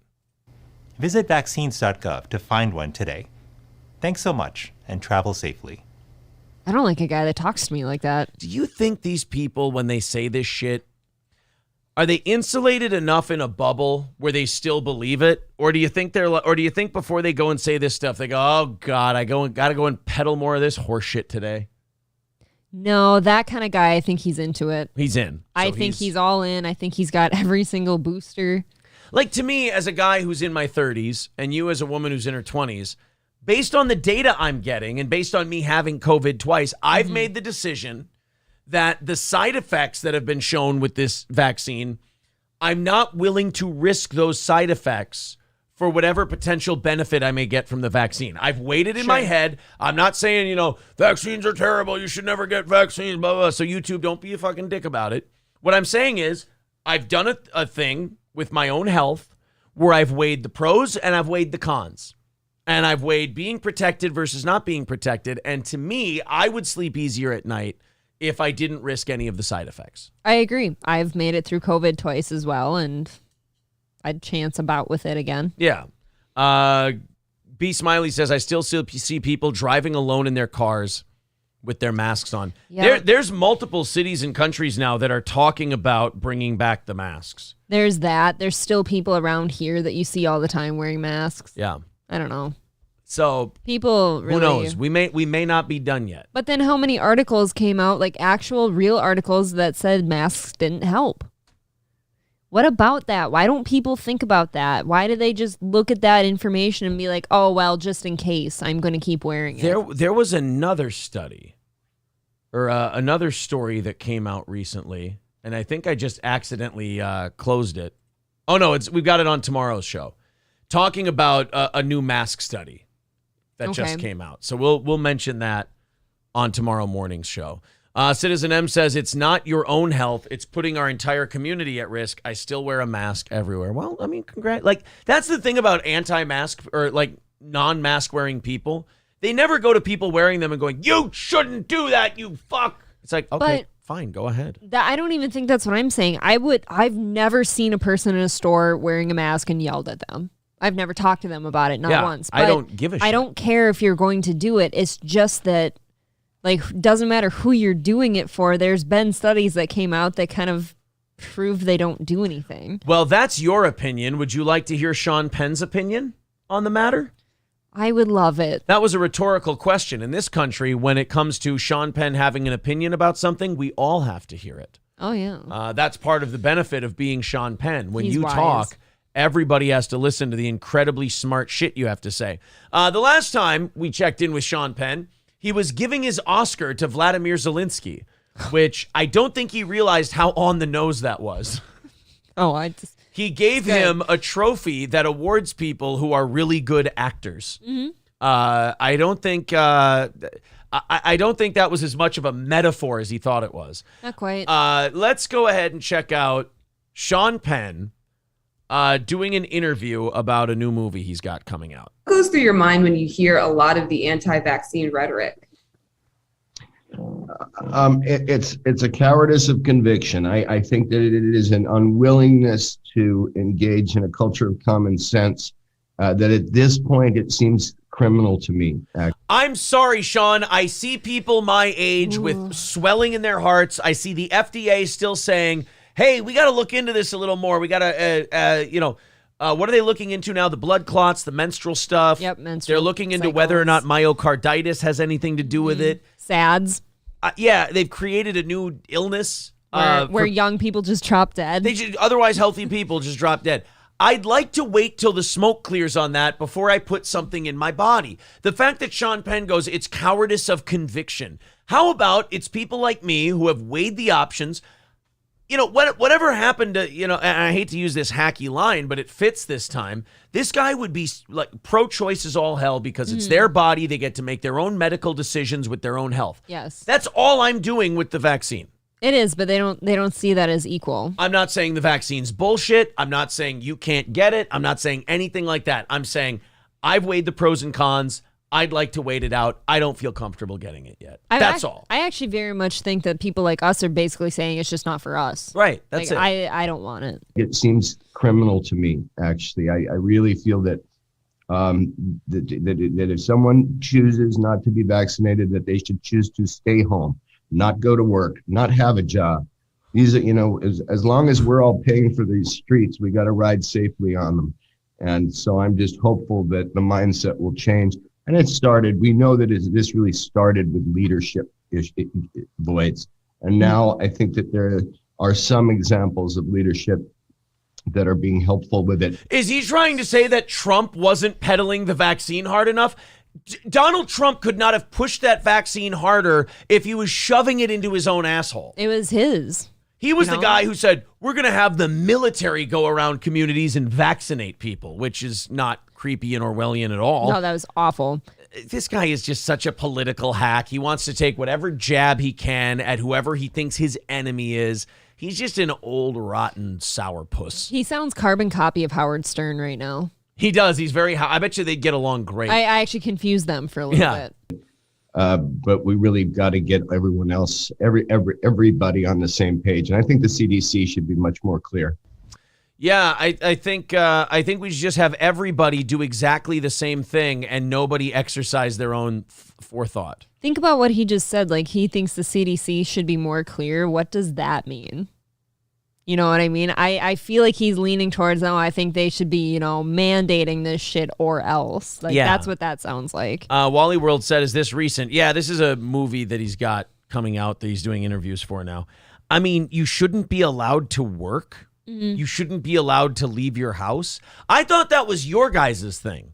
I thought you guys were all into being too scared to leave the house. I mean, we've been leaving the house the whole time. I thought you guys... I go run errands all the time, multiple times a week. Yeah, like I thought you guys were the ones who didn't want to go outside anymore. Now you want us to stay inside. Well, make up your mind. The rest of us have to get food. Go to the gym, take care of ourselves. Like, if more people would go work out and keep themselves healthy and go outside, get some sunshine. By the way, that's the study we're going to talk about tomorrow. You just reminded me.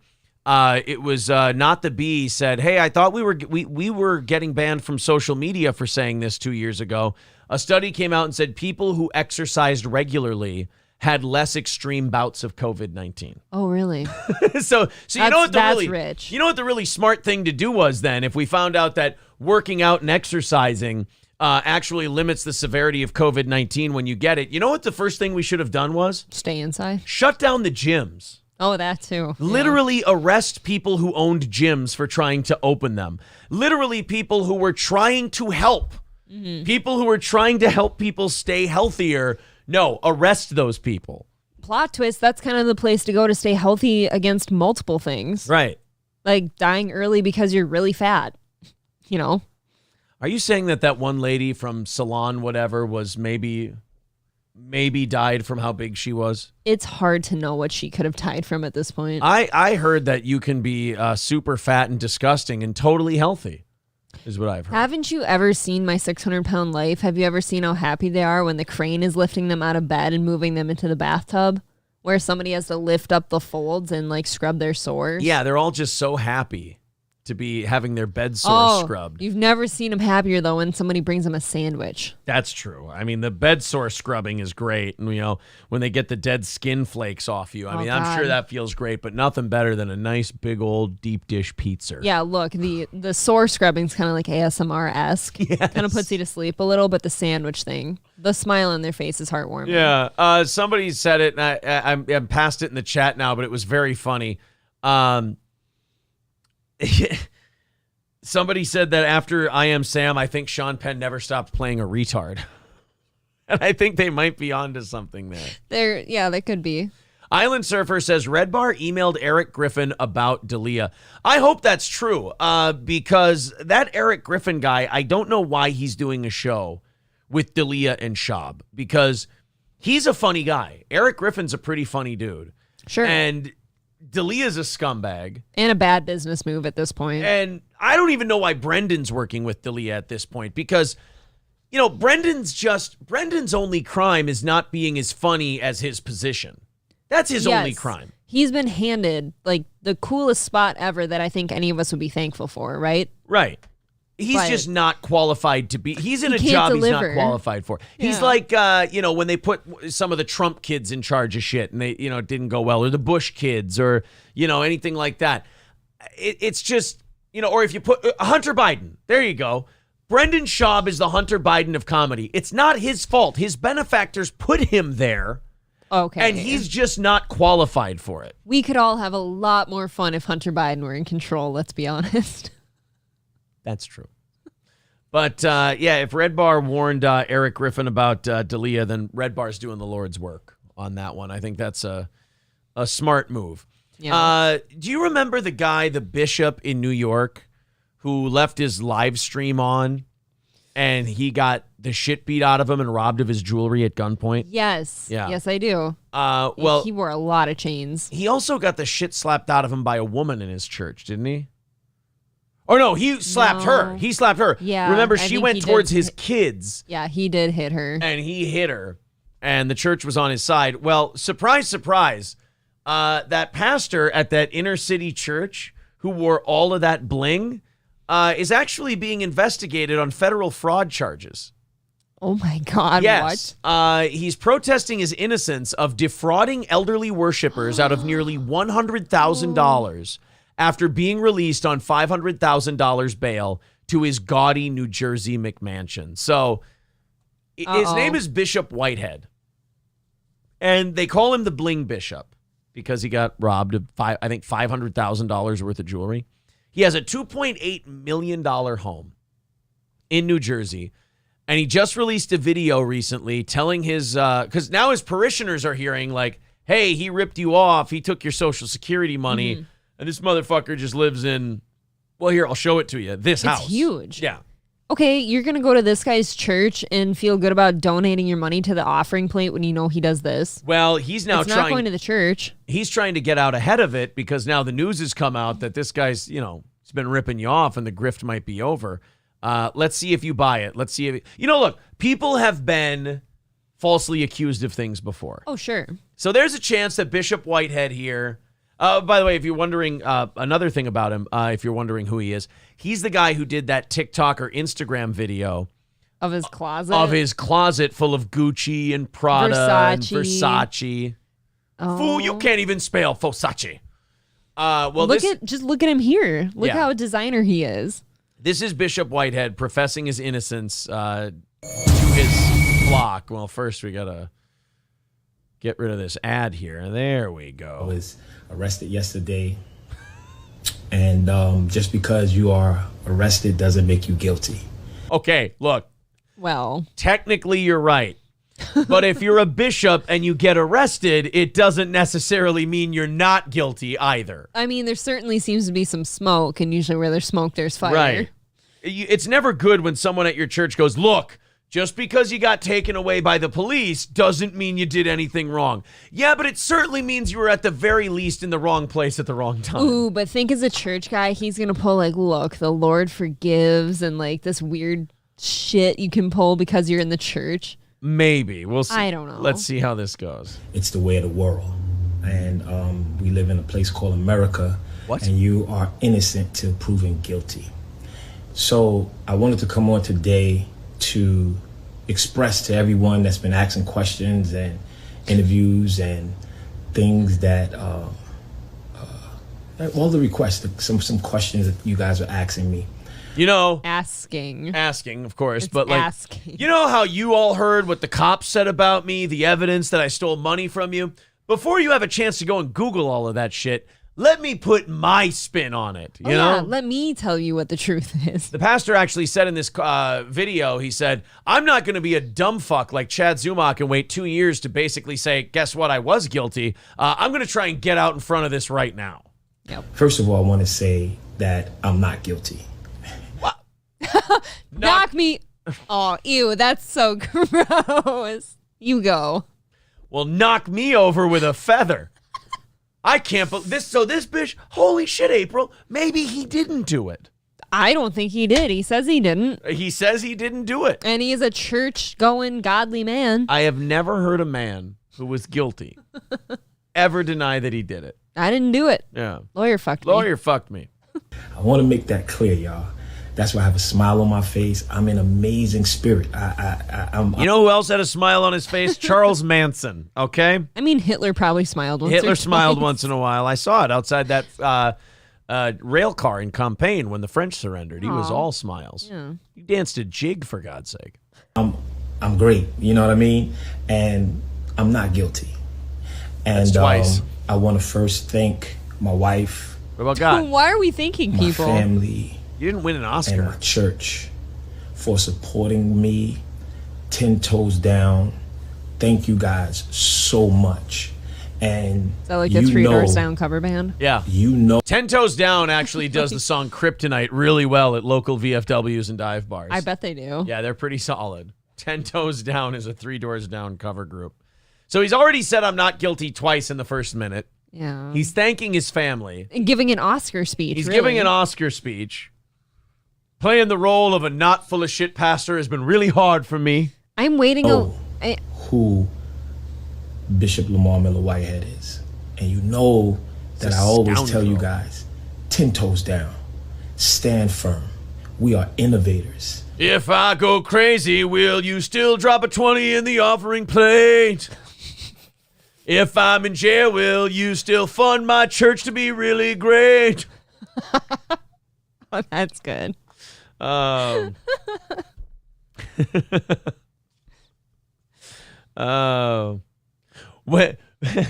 When my indictment comes my conviction. We are trendsetters.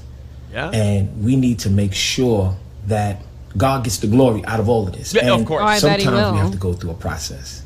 But God We have needs a some purpose, Versace We have first. a process, and we have a promise. And our process is always not easy. And sometimes we say, wow. Yeah, but usually it doesn't involve federal fraud charges. I mean, nobody said the path to God was going to be easy. They just thought that maybe the person leading them on that path wouldn't be under investigation and indictment for stealing.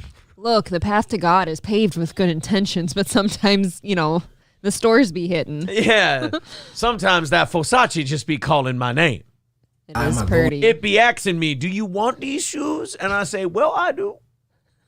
I know I told Henrietta that I would use this for a new steeple and speaker system, but goddamn it, that isn't a fly as fuck suit. I take that shit to my tailor. I'll have it ready for me in a week. Swear to God, though, that guy's closet is every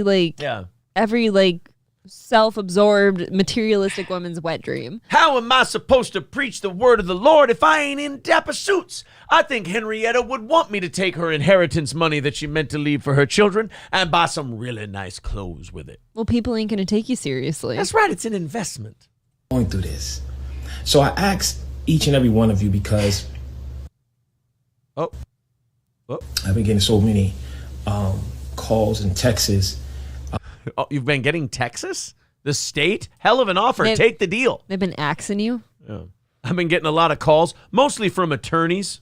About people trying to slander me and people saying some just crazy, strange, weird, deranged things. I mean, all of it true. I'm just saying it's very crazy, weird, and deranged. And I'm just asking you guys. What are you asking? Don't make the same mistake that you made when my church was robbed. The world went against me. You guys, the media, social media, you guys turned me from a victim to a villain. And everybody said I set up the robbery. Everybody, they was 1,000% sure. They was 1,000% sure that I set up the robbery. Well, I mean, if you wear a $500,000 worth of bling and you're in a rough neighborhood, you do kind of paint a target on your back. That's kind of your fault at this point. Motherfucker wouldn't even wear his wallet in his front pocket in his church. I mean, you were asking for a tiny bit. And then when they caught, look at that ring. Did you see that? 2 out of the 3 of the men that robbed my church, everybody got quiet. I need y'all to give me an opportunity. Give my attorneys. I have the best attorney in the world, in the country. I'm talking about Don Florio is my attorney, and she don't play no games with the bishop. And she's going to do what she has to do. You know, I have a powerful attorney team.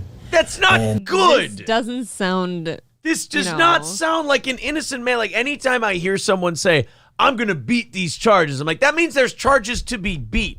That means they have some kind of evidence. Yes, because hold on, if it's for fraud, that seems like you could prove it pretty easily, right? Right. It's not like some other pastor. There's a paper trail. Yeah. It's not like some other pastor came into your church and started defrauding people. No. If there's fraud going on at your church, you're the guy who did it. That's, oh my God, this is not good. It's never good when you go, I got a team of really expensive, awesome attorneys, and we're going to beat the evidence they have on us. Dude, no, it's too late. And also my civil lawyer, who's holding me down, Brian Ponda. Oh, no, he's one of the best attorneys in the country and in the world, right? Oh, so, boy. More importantly, I got this man on my side called Jesus. A Mexican lawyer? And the Bible says, when God's before you, who could be? That's it. That's the end of the clip. Okay, so... I got Jesus on my side. He'll get me out of this. Not only does he have a great criminal legal team to help him with the crimes that he's being accused of, but he also has a great civil lawyer, April. Do you know what that means? He's being sued by somebody. He's being sued by his parishioners. Yeah. Oh, no. But he's got Jesus on his side, and the Lord forgives. Triple N says, so this guilty. Yeah, I think so. That guy's going to bed every night on his knees praying to the Lord for forgiveness. I would never do it again, Lord. Oh, all praise be to the glory of Don Florio. Wow, he is fucked. God, that is not good. Terry Nee says, all the best lawyers say make a video statement. Yeah, I bet they signed off on that. Notice, though, he was smart. He never said he wasn't guilty in it. 10 toes down, though. Right. Stand up for him. He's saying, like, 10 toes down, everybody's going to be standing up for me, and, I got the best legal team. What worries me about that is he never said, I'm not guilty and I'm going to prove it to you. He said, I've got kick-ass lawyers, both criminal and civil, and we're going to use the power of Jesus to beat this thing. And Jesus is now suing him for using his name. Seriously. Yeah. And then, I've got the support of my wife. Well, of course, look at the house you've given her with your comeuppance or whatever. Yeah, right. If your wife doesn't support you, she's homeless. Exactly. She's out. Oh, man. That's too much, man. That guy is just too much. So what? We got about as long as his lawyers can delay this thing to before he goes to jail? I guess so. And then what happens What happens to his wife and stuff if he's found guilty? Oh, they'll probably. Did they find out if she was in on it or not? I think she'll be fine, but depending on what the civil award is, they may take everything. So she may be left with nothing. Now, can she sue him for that? I don't know. There's a lot There's a lot of tricks. Like, you're exhausting the knowledge I have of this. I always wonder, like, when you dick your family over that hard, what happens to them? I know when it's drugs, they take everything because they consider it all ill-gotten gains. I don't know if he can keep any of his money because he can say, well, this wasn't fraud. This was part of the fraud. I'm not really sure. Some people in the chat are saying they will take everything. Can he not divorce his wife, like you said, and then put it all in her name? I don't know. Or can she divorce him and take half his shit before this is over? I don't think that they... I'm just saying, like, what if she had no idea? Which, in my opinion, seems not likely because you wouldn't think, like, a pastor or a bishop in his case would be a bishop. Like, you wouldn't think that they would be taking home that kind of cash to get that mansion. I think the best thing you can do is pull a... oh, God, what was his name? Pull a... Chauvin. Remember him and his wife? Oh, I don't want to pull Chauvin. No, I'm not saying that somebody should kneel on this pastor's neck. Okay, no. thank God. I'm saying, like, Chauvin's wife divorced him right after he got brought up on charges, so then she could keep everything. That's what I'm saying. Right, so Derek Chauvin couldn't, but it wasn't like she divorced him because she didn't want to be with him anymore. It was a strategic divorce. There's going to be a day where she doesn't want to be with a guy who kneeled on a black man's neck and killed him. Okay? That's going to hit her someday. Wait a minute. How do you know? How do you know? That's a story for another day. We don't have enough time. Mike Rizzo says she was probably in on it too. She didn't know anything. I'm sure she did, but she's not being brought up on charges. That's the thing. Like, I feel like she would have had to know that because a typical bishop won't take home that kind of money. I wonder in my humble opinion. I wonder if they might lean on her and be like, if you can give us any information on him, we'll make sure you keep some of the money. You know, because I guess she's like not homeless and stuff. You can only compel a spouse to testify if you can absolutely prove to a judge that they have information that is vital to the case. You know, there's this myth, and we've watched videos on it. There's this myth that spouses can't testify against each other. They sure as hell can. Yep. They can testify against each other. There's ways to get you on the stand. But if the cops go, hey, you give us a bunch of evidence and you help us put your husband away, we'll let you keep some of the money. Sure. Maybe. Smart. Sometimes, though, they have these guys so dead to rights that they don't even offer that deal. They're just like, nah, we got enough. We'll get them. Don't you worry. Is there anything like less godly, like anything more ungodly than using God to steal from people? How dirty is that? Because I mean, you're grifting for God essentially, and you're just stealing the money. I mean, unfortunately, though, like it's not uncommon.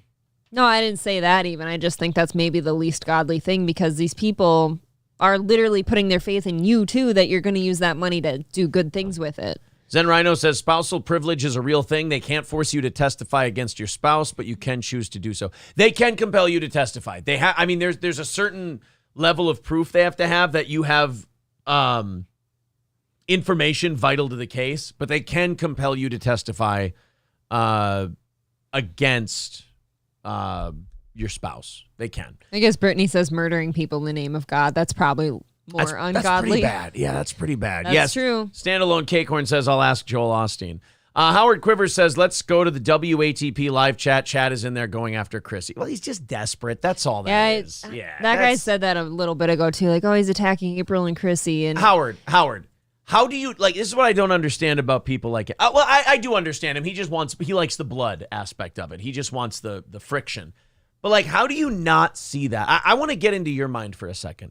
How do you not see that as a guy just falling apart and being pathetic? That's why I don't feel any heat from it because anything that Chad is putting out there is not a dig against me. Like, none of it is a dig. He's trying to make it into one. Like, the people on his own show had an intervention for him and told him, you have to stop doing this. And he did. He backed the fuck off of it because everybody gave him a spanking over it. Except a couple people online who he thought were his buddies when all they wanted to do was watch him continue to fall apart and encourage him to do so. Loaded Wrench says he's working the views. It's not working very well because he can't even clear 1,000 when he mentions our name. And in this universe, we're one of the things that gets you a lot of views. And he can't even clear 1,000. So that's pretty brutal. That's pretty brutal. I'm confused, though. Like, he's in Karl's chat or he's on Karl's show? No, he's in they're saying he's in the chat. Right. And as if Karl would ever be on his side. Oh, God, Karl. Karl's friends with us. He's friends with Chrissie. Karl massacres him all the time. It's fucking brutal. I mean, it's us and Karl who are probably have been the funniest about making fun of him. But yeah, are you sure they had an intervention? I thought it was just Florentine. No, Karl played the multiple Misery Loves Company episodes on his show where they were like, dude, you have to stop doing this. You look ridiculous. They told him multiple times, you're having a meltdown. No, I'm not. I'm just in the mud. It's like, yeah, you're melting down in the mud. That's the funniest part. Nobody's in the mud with you, dude. Everybody else is in the sky shitting on you. Like, you're the only one in the mud, pal. That's why I don't understand why have him on your show anymore. Like, just like I said, D'Elia's, like, doing a show with D'Elia is not a good business move. Doing a show with him's not one either. Yeah, and it doesn't look good anymore. And I think Kevin knows that. I think he's looking for a way out because that whole show. You stop putting him on the show. That's it. It's just the chat is all like, he sucks. He's fucking terrible. He's awful. It's embarrassing. I think you do a show with Bob if you want to keep doing Misery Loves Company and you have guests on that are not that guy. Howard says, you wanted us to go after Chad. You sent us links in the chat to make ourselves known. I don't understand why you changed. When he started threatening to rape April, I thought I was pretty clear about that. Like, when he started making sexual threats towards women, I was like, all right, this guy isn't funny anymore. He's just melting down. Oh, I completely washed myself of him after that. Like, if you're, like, we still make fun of him and we still goof on him because he's pathetic. But, like, as far as, like, sending to his live chat, like, we do you the favor of quadrupling, quintupling, septupling your audience, and then you're going to go, oh, I'm going to have sex with this person. That person's like, I'm creeped out by this guy. Then, we're not going to do you the favor anymore. You should have said thank you. That's all. You didn't. And now you're getting butt fucked by everybody. It's fucking brutal. That guy went so far past, like, just a back and forth of shows, like, shit talking to. Like, that guy is sending me, like, still to this day, like, nasty emails, like, tagging me in the most obscene things online, like, anywhere he can. He started being like a little 4-year-old little baby boy. Yeah. And so we said, okay, if you're going to throw a tantrum like a baby boy when we're having a little fun with you, we're going to put you in the corner like a baby boy. And that's what happened. Yeah, Beige Pebbles, exactly. He goes, how dare you? Right. How dare you decide, this isn't for me anymore. Ladies Man says, yeah, so weird. Isn't that harassment? Yeah, a little bit. So that's when we went, yeah, you know what? Fuck this guy then. We did him a favor. He wouldn't say thank you. He went crazy and flew off the handle and turned into a mental patient. There's also the other part of that where you go, well, if everyone else is saying he's a mental patient and he's acting like a mental patient, why help him out? Like, he's melting down. Why help him? Then he went off exactly. He went off the deep end. And apparently now he's back to bothering Chrissie. I think he couldn't make it stop with us. So now he's switching back to Chrissie again. And going back to Karl, you'll see this. He'll go around and around in circles now. When he fails with one person, he goes to the next person, and then it's just this cycle of sadness. Well, the thing is, too, like, everything he says about Chrissie or myself, they're completely untrue, unfounded statements, or they're just completely, like, bananas, like out of... Like, oh, his dig against me, like, oh, you're a stepmom. I've never pretended to be these kids' mother. I'm a stepmother, and I'm good at it, but that's apparently, like, a nasty thing to be doing on my end. Yeah. So, like, to me, that kind of dig is not, like, I don't feel any heat from that. Like, oh, okay, I'm not their mother. Wow, woo. I said like, that's never been I said a problem for me. I said this on Monday's show, and he's like, I think I'm winning. It's like, you sexually harassed a woman to the point where she doesn't even want to see your face anymore. You're going to have to explain to me in what world that means you're winning, dude. And if you're on that side, if you're on the side where you're like, yeah, that guy raises a good point, you probably need a shitload of therapy as well. Again, it's not anger, it's not rage. I just kind of pity you. That's all. He's just... And then people are like, why don't you go after him? It's like, we still take pot shots and beat the shit out of him. He's really sad, and he projects a lot because he's talked about how his experiences with a step parent they were less than savory, if you will. Yeah, and I think that's where a lot of that comes from. Raider Hawk Media nails it. Chad should have appreciated the initial exposure. Yep, he just screwed it up. He's scared of success. And I think he might be a closeted homosexual. That's just my opinion. I think that would explain a lot of the rage. I don't care to think of him sexually, so I don't know. Might be no thanks. A little bit. Just a Dabbler braces a good point. Yeah, Charlie Sheen said he was winning right before he got AIDS. So... Oh my God, I forget that sometimes. Yikes. So I think that might be part of it. Is that guy still doing anything? Charlie Sheen? What's Charlie Sheen up to? He's doing AIDS medication. He's trying Hopefully not AZT. Yeah. He's just trying to... Is AZT off the market now? Is there different treatments out there than that? Because AZT I don't kills know. people. I'm happy to say that I don't know a lot about what kind of medication AIDS patients take. I feel a little good about that. That is good. You want to see this story said single mom on it, and it's a single mom who got basically screwed herself out of all of her money and now is whining to the news. I just want to see how many...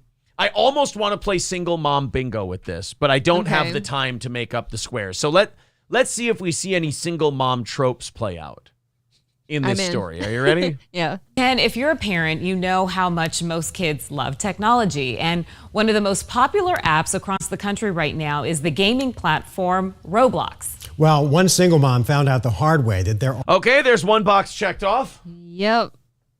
Uh-oh. Roblox. Now, our kids play Roblox. Yes, they do. They love it. The neighbor kid loves it. They all love it. But on their device, it's locked. They can't put more money into it. We have to put it in from this computer. Yeah, we don't put money in their account. Don't ever put a payment form in your kids' iPads. Well, no, I think what happens with a lot of parents like this single mom, they let the kid use their devices. That I'm so also it's against. Stored. Aaron used to let kids play innocent games with no money on them on their phone. I'm so against that. Do not let your kids on your personal phone. Don't do it. You never know what they could fuck up. Or what adult thing are they going to find on your phone too? You don't know. Well, I guess that's a good You know point. what I'm saying? I don't want them seeing pictures of me or anything. You don't want them to see those keep safe files? Nope. No? Okay. No thanks. There are lots of opportunities with the app to spend money, and all it takes is for your child to press a few buttons. Team 12's Bianca Bono talked to one mom who is now fighting to get her money back before Christmas. No, I'm sorry, but it's not Roblox responsibility or any other digital game's responsibility to say, your kid did it. You weren't watching your kid. You used the device as a babysitter for your child. Oh, let me give you your money back. They're very much, thanks, kid. That was an easy payday. It's like going to the restaurant and saying, my kid ordered filet mignon and lobster baked potatoes. Can you give me my money back? And they're like, well, did he eat the food? Well, yes, he did. Well, then, no, I can't give you your money back. Somebody out there's tried that. I'm sure. You know it. Oh, yeah, he's got the moves. Kayla Howard's house is a lively one. Why are you so cute? A single mom working 2 jobs to support her. Oh, there's more bingo. We can cross off a few more. 4 kids. It's been a struggle. It's been a challenge. A challenge often eased by technology. At what point do you stop fucking? Or stop taking loads at the very least? Make him put a rubber on. Go on birth control. I think if you're poor enough, you can get it for free. Do you know where I'd stop fucking? The first kid. The first one. The first one. That is it. If I don't have a man in the house, if I don't have a steady income, enough to support myself and the kid, it's over at that point. Again, I'm really sorry to sound like a killjoy here and the piece of shit, but most poor people are not poor because they're bad luck. No. They're poor because they made bad decisions. You're right. He's on his tablet. Their favorite app? Roblox, the popular online platform where users can develop and play games. Users can pay to upgrade their character or buy additional games. I've actually embedded it as part of their chore system. So, that's how important Roblox is in our home. But a source of... Right, if our kids keep their rooms clean, they get $10 and they get to choose, do you want cash or do you want it in Robux? Yeah. And they'll say, some months they'll go 5 and 5. Some they'll just say cash. Some they'll just want the whole Robux thing in there. But we have to go in and physically do it. There's not even an option on their tablet where they could put money in. No, we do it from a computer. Right. The fun in Kayla's home has become a source of struggle for her. The timing could not have been worse. On Saturday, as her son was using the app, Kayla got a call from her bank. Several charges from Roblox, totaling $897. That's tough. You know what sucks about that? That's like a paycheck for her. Not only that, but like I'm the one who puts most of the time the Robux in their account. You do it every time. You can go through that 867 and not get that much. It's kind of like buying tokens at an arcade and then you go cash in your tickets and you're like, oh, I played $20 worth of video games. Oh, I got a paper glider plane. I know. All this stuff's really expensive. I like that though, because you get the $20 worth of games. So you get to play the games. You got your money's worth, but then you get a little something at the end. I don't mind that. I always go for the candy. I think what I see, at least with the oldest one, it's only 2 of the kids that play Roblox right now, but the oldest one she'll weigh like if it's worth buying the thing with her Robux or not. Yeah. Whatever, how much, so it is It a little bit teaches you like a money little of that, management, yeah. just a little. The 6-year-old, he'll just go. He just buys it. Yeah. He's 7. He has autism. It's hard for him to recognize consequences. Trifecta. We got a single mom with 4 kids working 2 jobs. And the kid has autism. Holy shit, we've got a single mom bingo already. Mismanaged money. Free space, multiple fathers. Yeah. That's the free well, space. you know that. That's the free space.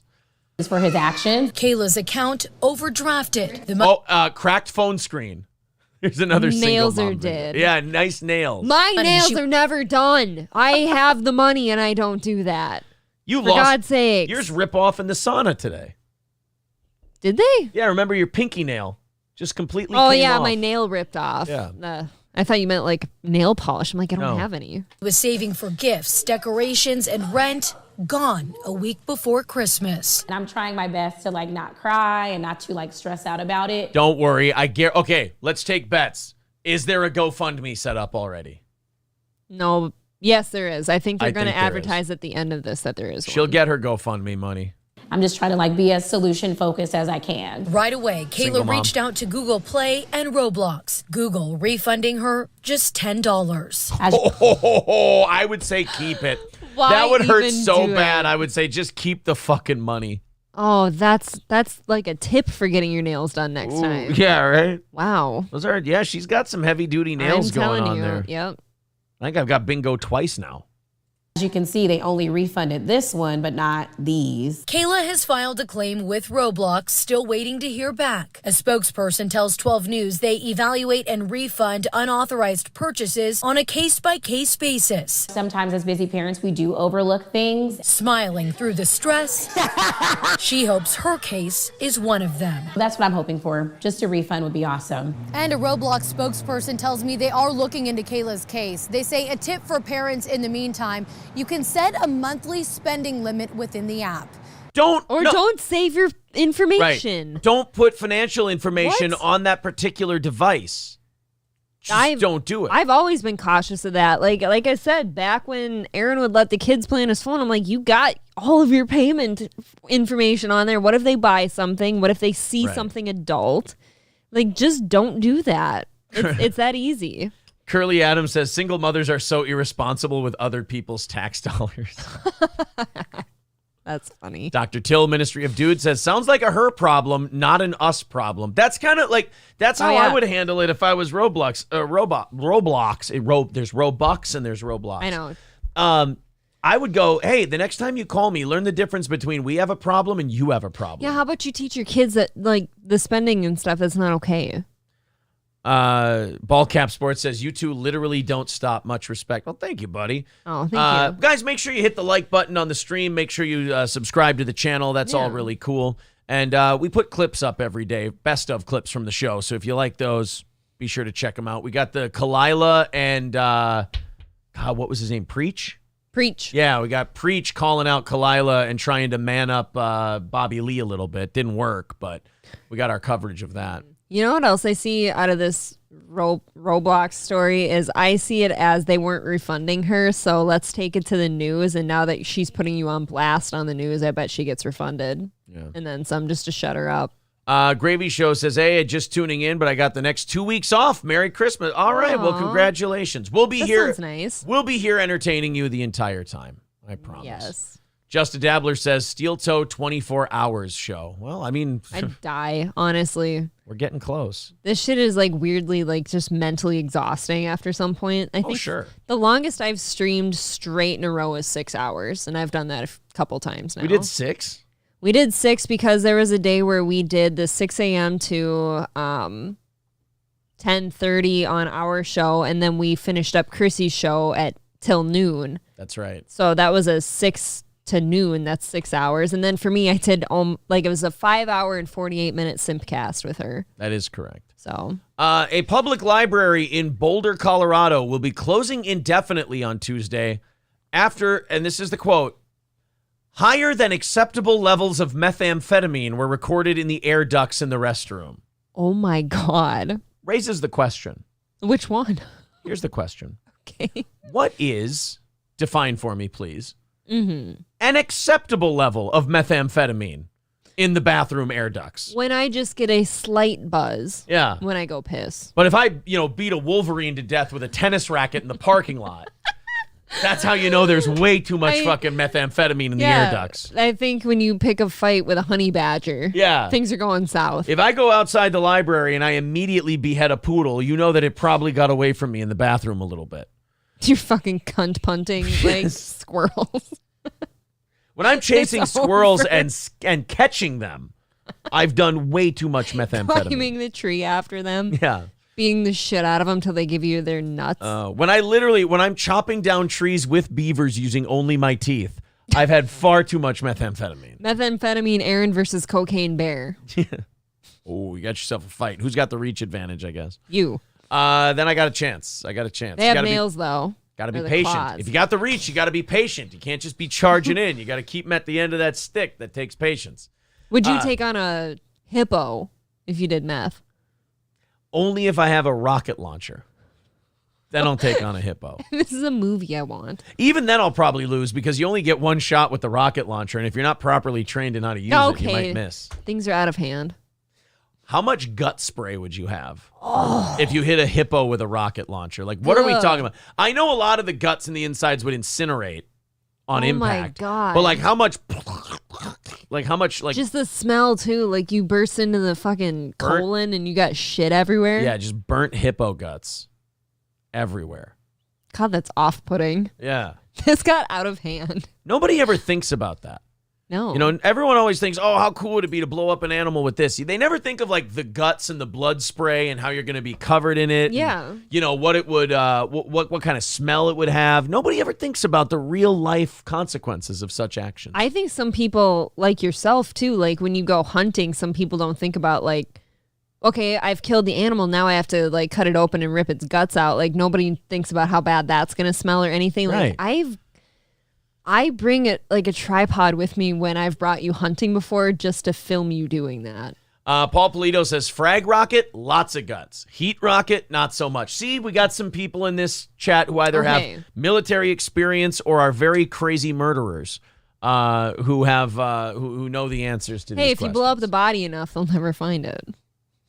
Right? It's a wonderful notion. Don't use a wood chipper. They always find it. George says you can blow up a whale after it's filled with gas. Have you ever seen? Don't show me that. You've never seen where they have like a beached whale and they have to blow it up? No. That's a thing. Beach. Can we even watch this whale. on here? It's on YouTube. I guess whatever.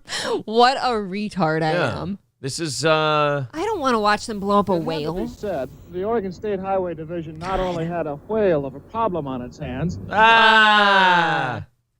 had a stinking whale of a problem.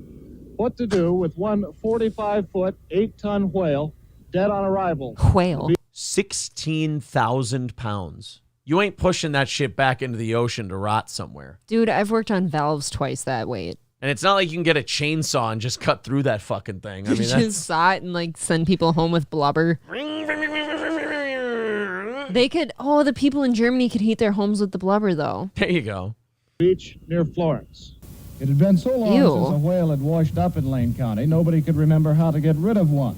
In selecting its battle plan, the Highway Division decided the carcass couldn't be buried because it might soon be uncovered. That would stink so bad. It couldn't be cut up and then buried because nobody wanted to cut it up, and it couldn't be burned. So dynamite it was, some 20 years ago. I love that. I love how they went, well, can we cut it up? No. Can we move it? No. And just like the third guy comes and goes, I got a shitload of dynamite. We could blow it up. It's like, dude, that guy always has that solution, though. That is every redneck of every small town. Right. Like, everyone thinks, like, oh, this guy came here at the perfect time with his dynamite. Oh. No, and anytime there's a problem in the city, he offers his dynamite. Just bring me some tannerite. Yeah. Got it.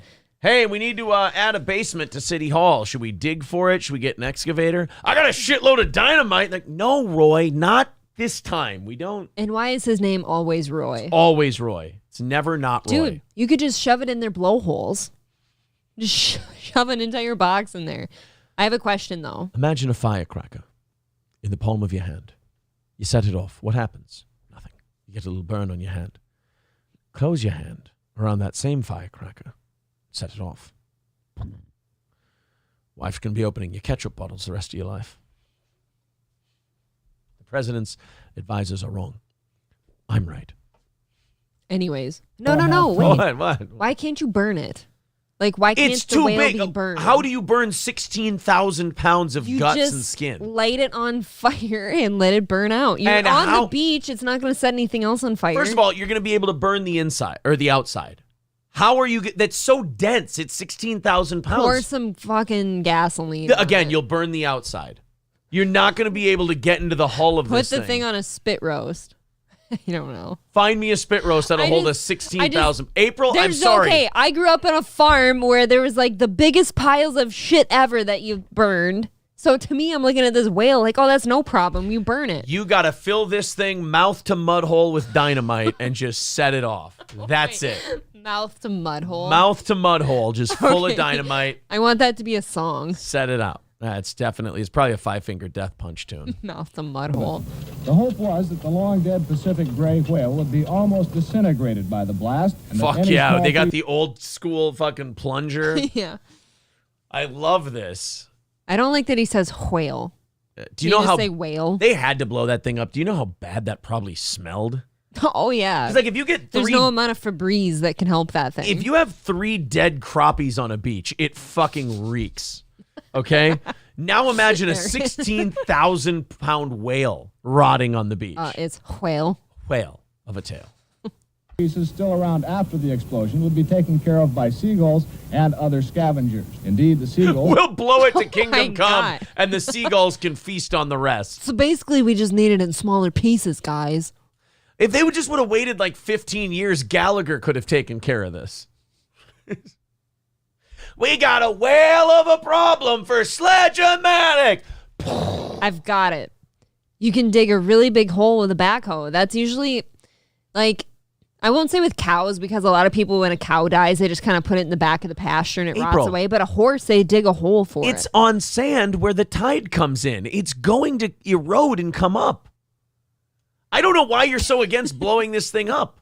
I'm just trying to think of different ways. You're like Doc and Marty trying to figure out how to get the DeLorean to go to 88 miles per hour in Back to the Future Part 3. You're No, like, we can do it this way. if we can't pull the DeLorean to 88 miles per hour, maybe there's a way we could push the DeLorean. Ooh, we can put it in a black hole and spaghettify it. Oh, now we just have to find a black hole. Now, you do know that black holes continue to consume energy and matter and just continue to expand No, until they that swallow whale entire will, galaxies. No, that whale will fill it up fine. Okay. It'll clog it. had been standing nearby all day. As everything was being made ready, we asked George Thornton, the highway engineer in charge of the project, for his final observation. I just think it's going to be some real cool shit going down over here. In fact, I don't even know. I bullshitted the city. I told them it would be totally safe. I have no fucking idea how this is going to work. I'm going to be hiding behind a rock. Look at him. Okay, and there's this little kid behind here. He's about to watch a whale explode. It's the best day of his life. It's about to be the coolest shit he's ever seen. Do you think they let that kid climb on the whale first? Just for funsies? I bet, you know what? Maybe, but I bet you that thing stinks so fucking bad. They're all kind of standing around it, though. You know? Yeah, they're all stinky 70s people. Oh.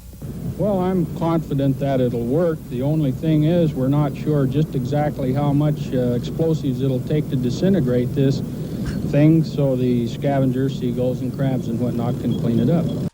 He sounds like a highway worker. I was going to say, what a weird day when we bring in the highway worker to blow up a whale. They brought me in here like I knew what the fuck I was doing, so I'm just winging it, quite frankly. I have another question. Why can't we use like a bulldozer to push the thing back into the water so things can eat it? Because it's just going to be a dead, rotting 16,000-pound whale in the ocean. It will wash up again. But I'm picturing all the sharks and stuff like eating it. We have to blow it up. I'm sorry. We have to explode the whale. I refuse to believe this is the only way. Is there any chance it might be more than a one-day job? If there's any large chunks left, and we may have to do some other cleanup, possibly set another charge. The dynamite was buried primarily on the leeward side of the big mammal, so as most of the remains would be blown toward the sea. Attaboy. 75 bystanders, most of them residents who had first found Oh, don't you have to wear like at least a rain sheet or something? Yeah, well, this was before Gallagher concerts, so they didn't know to bring the big plastic covers. Yeah, that's what I'm talking about. Failed to be an object of curiosity before they, tired of its smell, were moved back a quarter of a mile away. Look, they were sitting here and they could smell it. You're and in they the had to blast move. radius Yeah. right now. The sand dunes there were covered with spectators and landlubber newsmen, shortly to become land blubber newsmen. Oh, God. They were worse back then. They were worse. He's obnoxious. You got to remember, you only had 4 channels back then. So to these people, it was like, that was some clever shit. What year was this? I think 71. He's the worst. It might have been, no, it was 50th anniversary, so it's got to be at least 72. 50th anniversary 2 years ago, so that would be 1970. Okay. Is when this was. For the blasted blubber beyond all believable That's bounds. pretty good. I'm afraid. I don't want to see this. 4, 3, 2, 1. Oh, shit. All right. Look for the chunks now. Look There's for one. the chunk. I That's a see big one right here. Hell yeah. Oh, there was chunks over here. Can you imagine how bad that would Oh, look at smell? that. It's rain and stuff. Hallelujah, it's raining things. Look at it. It's just whale guts falling. That would smell so bad. It's rotting whale guts. Hot rotting Our whale camera guts. stopped rolling immediately after the blast. The humor of the entire situation suddenly gave way to a run for survival as huge chunks of whale blubber fell everywhere. Pieces of meat passed high over our heads while others were falling at our feet.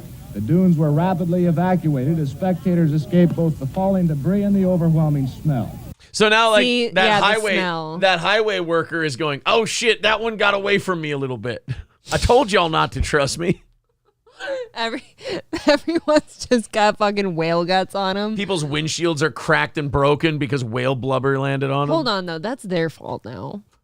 A parked car over a quarter of a mile from the blast site was the target of one large The whale blubber crashed into this car and just fucking smoked it. I bet the insurance policy doesn't cover falling whale chunks. Now, you're going to have to look into your policy to see if you can come up with a loophole for that one. The passenger compartment literally smashed. Fortunately, no human was hit as badly as the car. However, everyone on the scene was covered with small particles of dead whale. As for the success of the effort, well, the seagulls who were supposed to clean things up were nowhere in sight, either scared away by the explosion or kept away by the smell.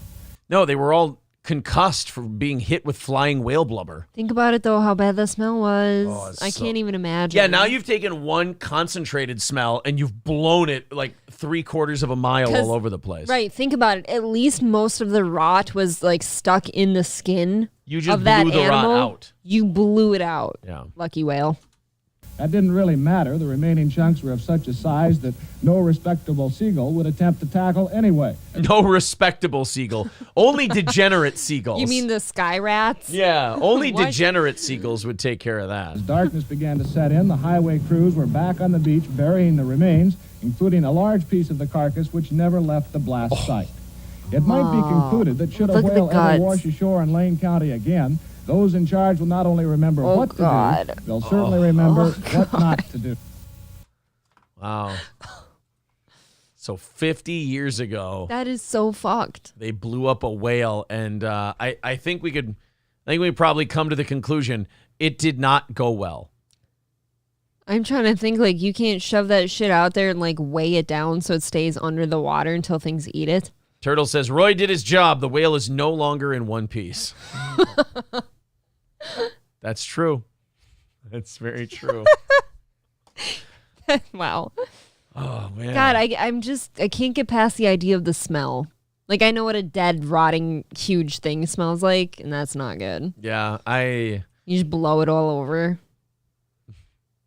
It's no respectful seagull. No, I love that part. It's like that story we did in Boulder, Colorado, where they went. No, they did not name the whale Zumach beige pebbles. That's very mean. That's mean-spirited.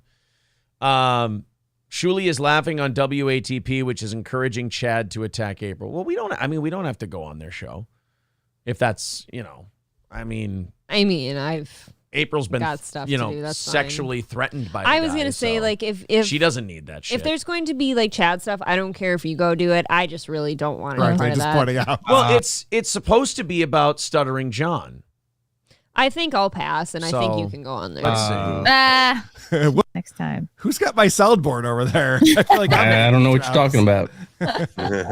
No idea. I'm not a direct copy of you at all. Yeah, I'm sorry, Karl. Not at all. Barry Seinfeld with a classic. Make sure Chrissy doesn't steal anything. Uh-oh. Yeah, but she donates too, so it balances out. It's like Pie Gal. It's a push. They're not doing there's nothing going on. Dale W. loving the show for $10, going straight to the bartender. Yeah, did we miss something? There's nothing. They're Try just hard. doing a show. 7. Shuli is an OG UFC fan. Do you still keep up? Yeah, Shul? there's nobody in there causing any problems. I still kind of feel like if that's I love UFC. going to be I love happening, I think you full can contact, just handle two this dudes one. Sweating. All right. Well, yeah, it doesn't look like anything I bad's going on. I don't take offense to, like, not being on somebody else's show or anything with Aaron, so that's okay. Yeah, someone says rewind it. Well, if it's not, it's not going on now. So, yeah, nobody's. I'm back like a half hour and I don't see anything. It's okay. Like, I don't need people to stick up for me or egg it on or anything. Like, I really don't take offense to not being involved in a show like this. Okay, boys. Yeah, I don't. I like all these people, and I'd like to keep it that way. Doesn't look like anything's going on. Chrissy has the cutest accent, says Curtis Versus. Whatever, creep. So yeah, it doesn't really seem like. Amazingly, people on the internet might actually be exaggerating what's going on. I'm sure. I just don't care to be, like, even involved in something like that. I hear you. Shuli is probably high as can be, just laughing at his stupidity. That's probably true. Did they ever stop to ask, what are we doing here? What is the purpose of this? Whale, I guess we should blow it up because it is so big. Orcas, it smells so bad. Orcas. Okay, yeah. Orcas. Jesus. Oh. I got a Zumach diss track in the chamber. Should I drop it? Oh, Karl's having a contest for that. So, what? Yeah, if you want to send that to Karl, absolutely. God, you know what? Anthony played this on his show today. He beat me to it. The woman in the airport. Oh, no. Losing her shit. Apparently this woman lost, she lost track of her children. As you do. And then they're just animals. But she went to the airport, the gate people. Okay. And she was telling the gate people, go look for my children. And they're like, ma'am, that's not our job. That's not what we do here. We have another role to play here at the airport. Mm-hmm. We can't just go look for your kid. I'm sure they could find her somebody who could, but right. Why don't you go look for your kids? Right, exactly. Let's go ahead and watch this. This is the meltdown she had after they said they couldn't help her find her children that she was supposed to be keeping track of at the airport.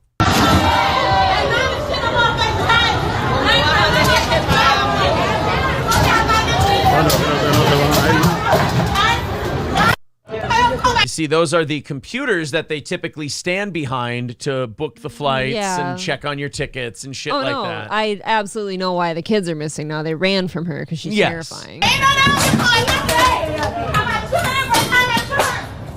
Her churn. Her children. Her children. Find my churn. You need to find my churn right now. Ma'am, I don't know. Do you want a churn? Would somebody get her a churro? She wants a fuck. Oh, yeah. Oh, yeah. Oh. Is she throwing computers at people? And then the dipshit's egging her on. Like, oh, yeah, yeah. Meanwhile, everyone's forgotten that the kids are missing. You know what I mean? Like, she doesn't even care anymore. She's just mad.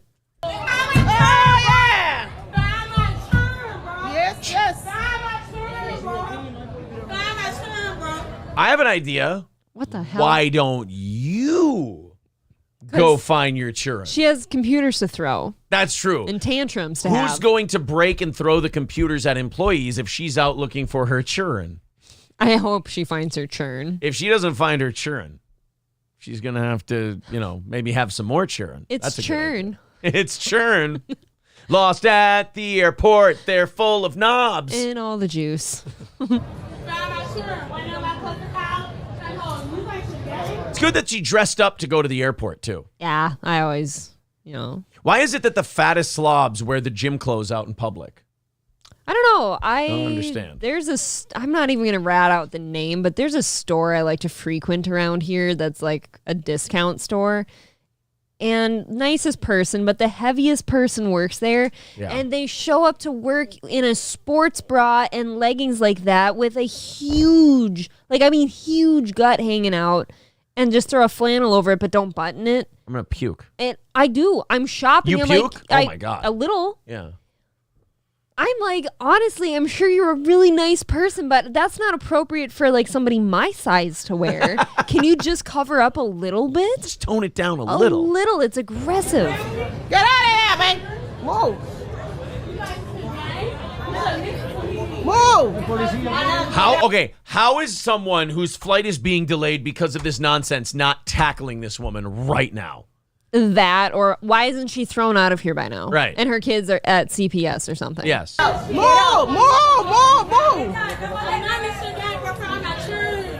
Churn. You don't even seem that concerned about your children being missing. So hold on, this person's clearly not sober, right?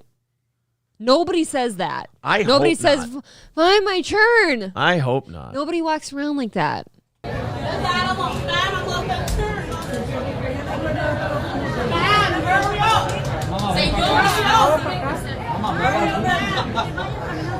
Digging those tits. There you go. Just digging them. Well, they got to put everything in there.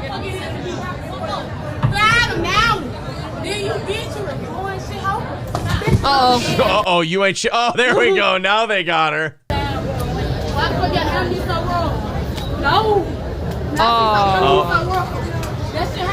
Oh, things are moving. Yeah. Oh, God. Those officers have to touch her skin. Does anyone want to take bets on what airline that was?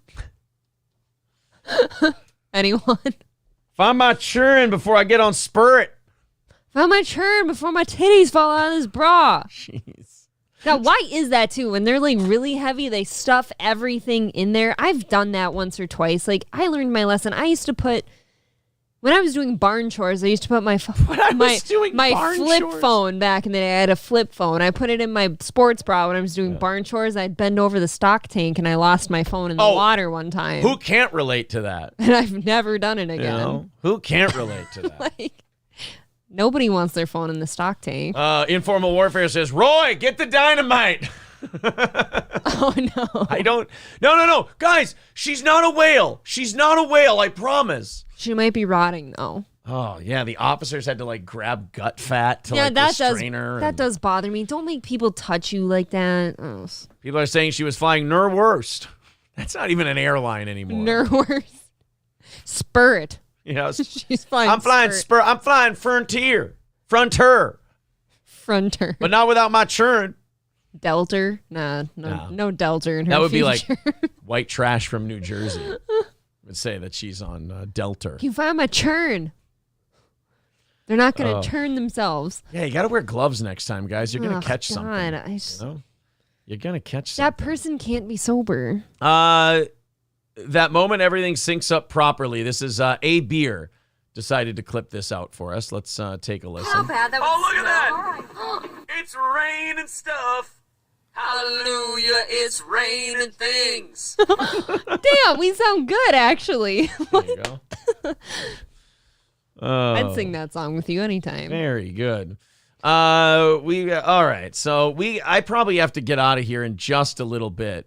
Oh, wow. That kind of, tonight's show went by really fast. Yeah, I think we do. How did that happen? We did a fine show. It's the last one of the week, too. Wow. Oh, yeah. It's the last evening show. And you guys have been super generous yet again tonight, so thank you very much. Somebody put Don Tarius in there with me and the painting. So my wife's boyfriend. Now I'm competing with Don Tarius. Oh, okay, no. Now who do you think wore it better? I don't know if I can. I think yours are shapely. I don't know if I can beat Don Tarius. Those are perky. Oh. A new contender has entered the ring. Oh, man. That's very good. You look slim. Yeah. Honest to God, Well, that could have gone a lot worse for you. I mean, compared to Don Tarius, yeah. Oh, did you want some of that loaf tonight? Look, after the little 10-minute, 15-minute appearance here on the Dabbler Christmas, then maybe I'll have a nice little tuna melt. So what I'm trying to ask you, since we're kind of tapping out of here so you can go do your thing, do you want me to cook you something while you're on the show? I would love a good tuna melt. Would you like a good tuna melt on cranberry walnut? Yeah, that sounds delightful. Loaf piggy. That sounds really nice. All right, guys, we're going to head out just a couple of minutes early today so I can get ready to go on to the Dabbler Christmas. Hopefully that'll be a lot of fun. We're going to be back tomorrow at 6 a.m. Central Time for the morning show. April and I will be there. Go to Chrissie Mayr's channel. If you go to Chrissie Mayr's channel, that's where I'll be. April, thank you very much. Oh, thank you. And we will talk to the rest of you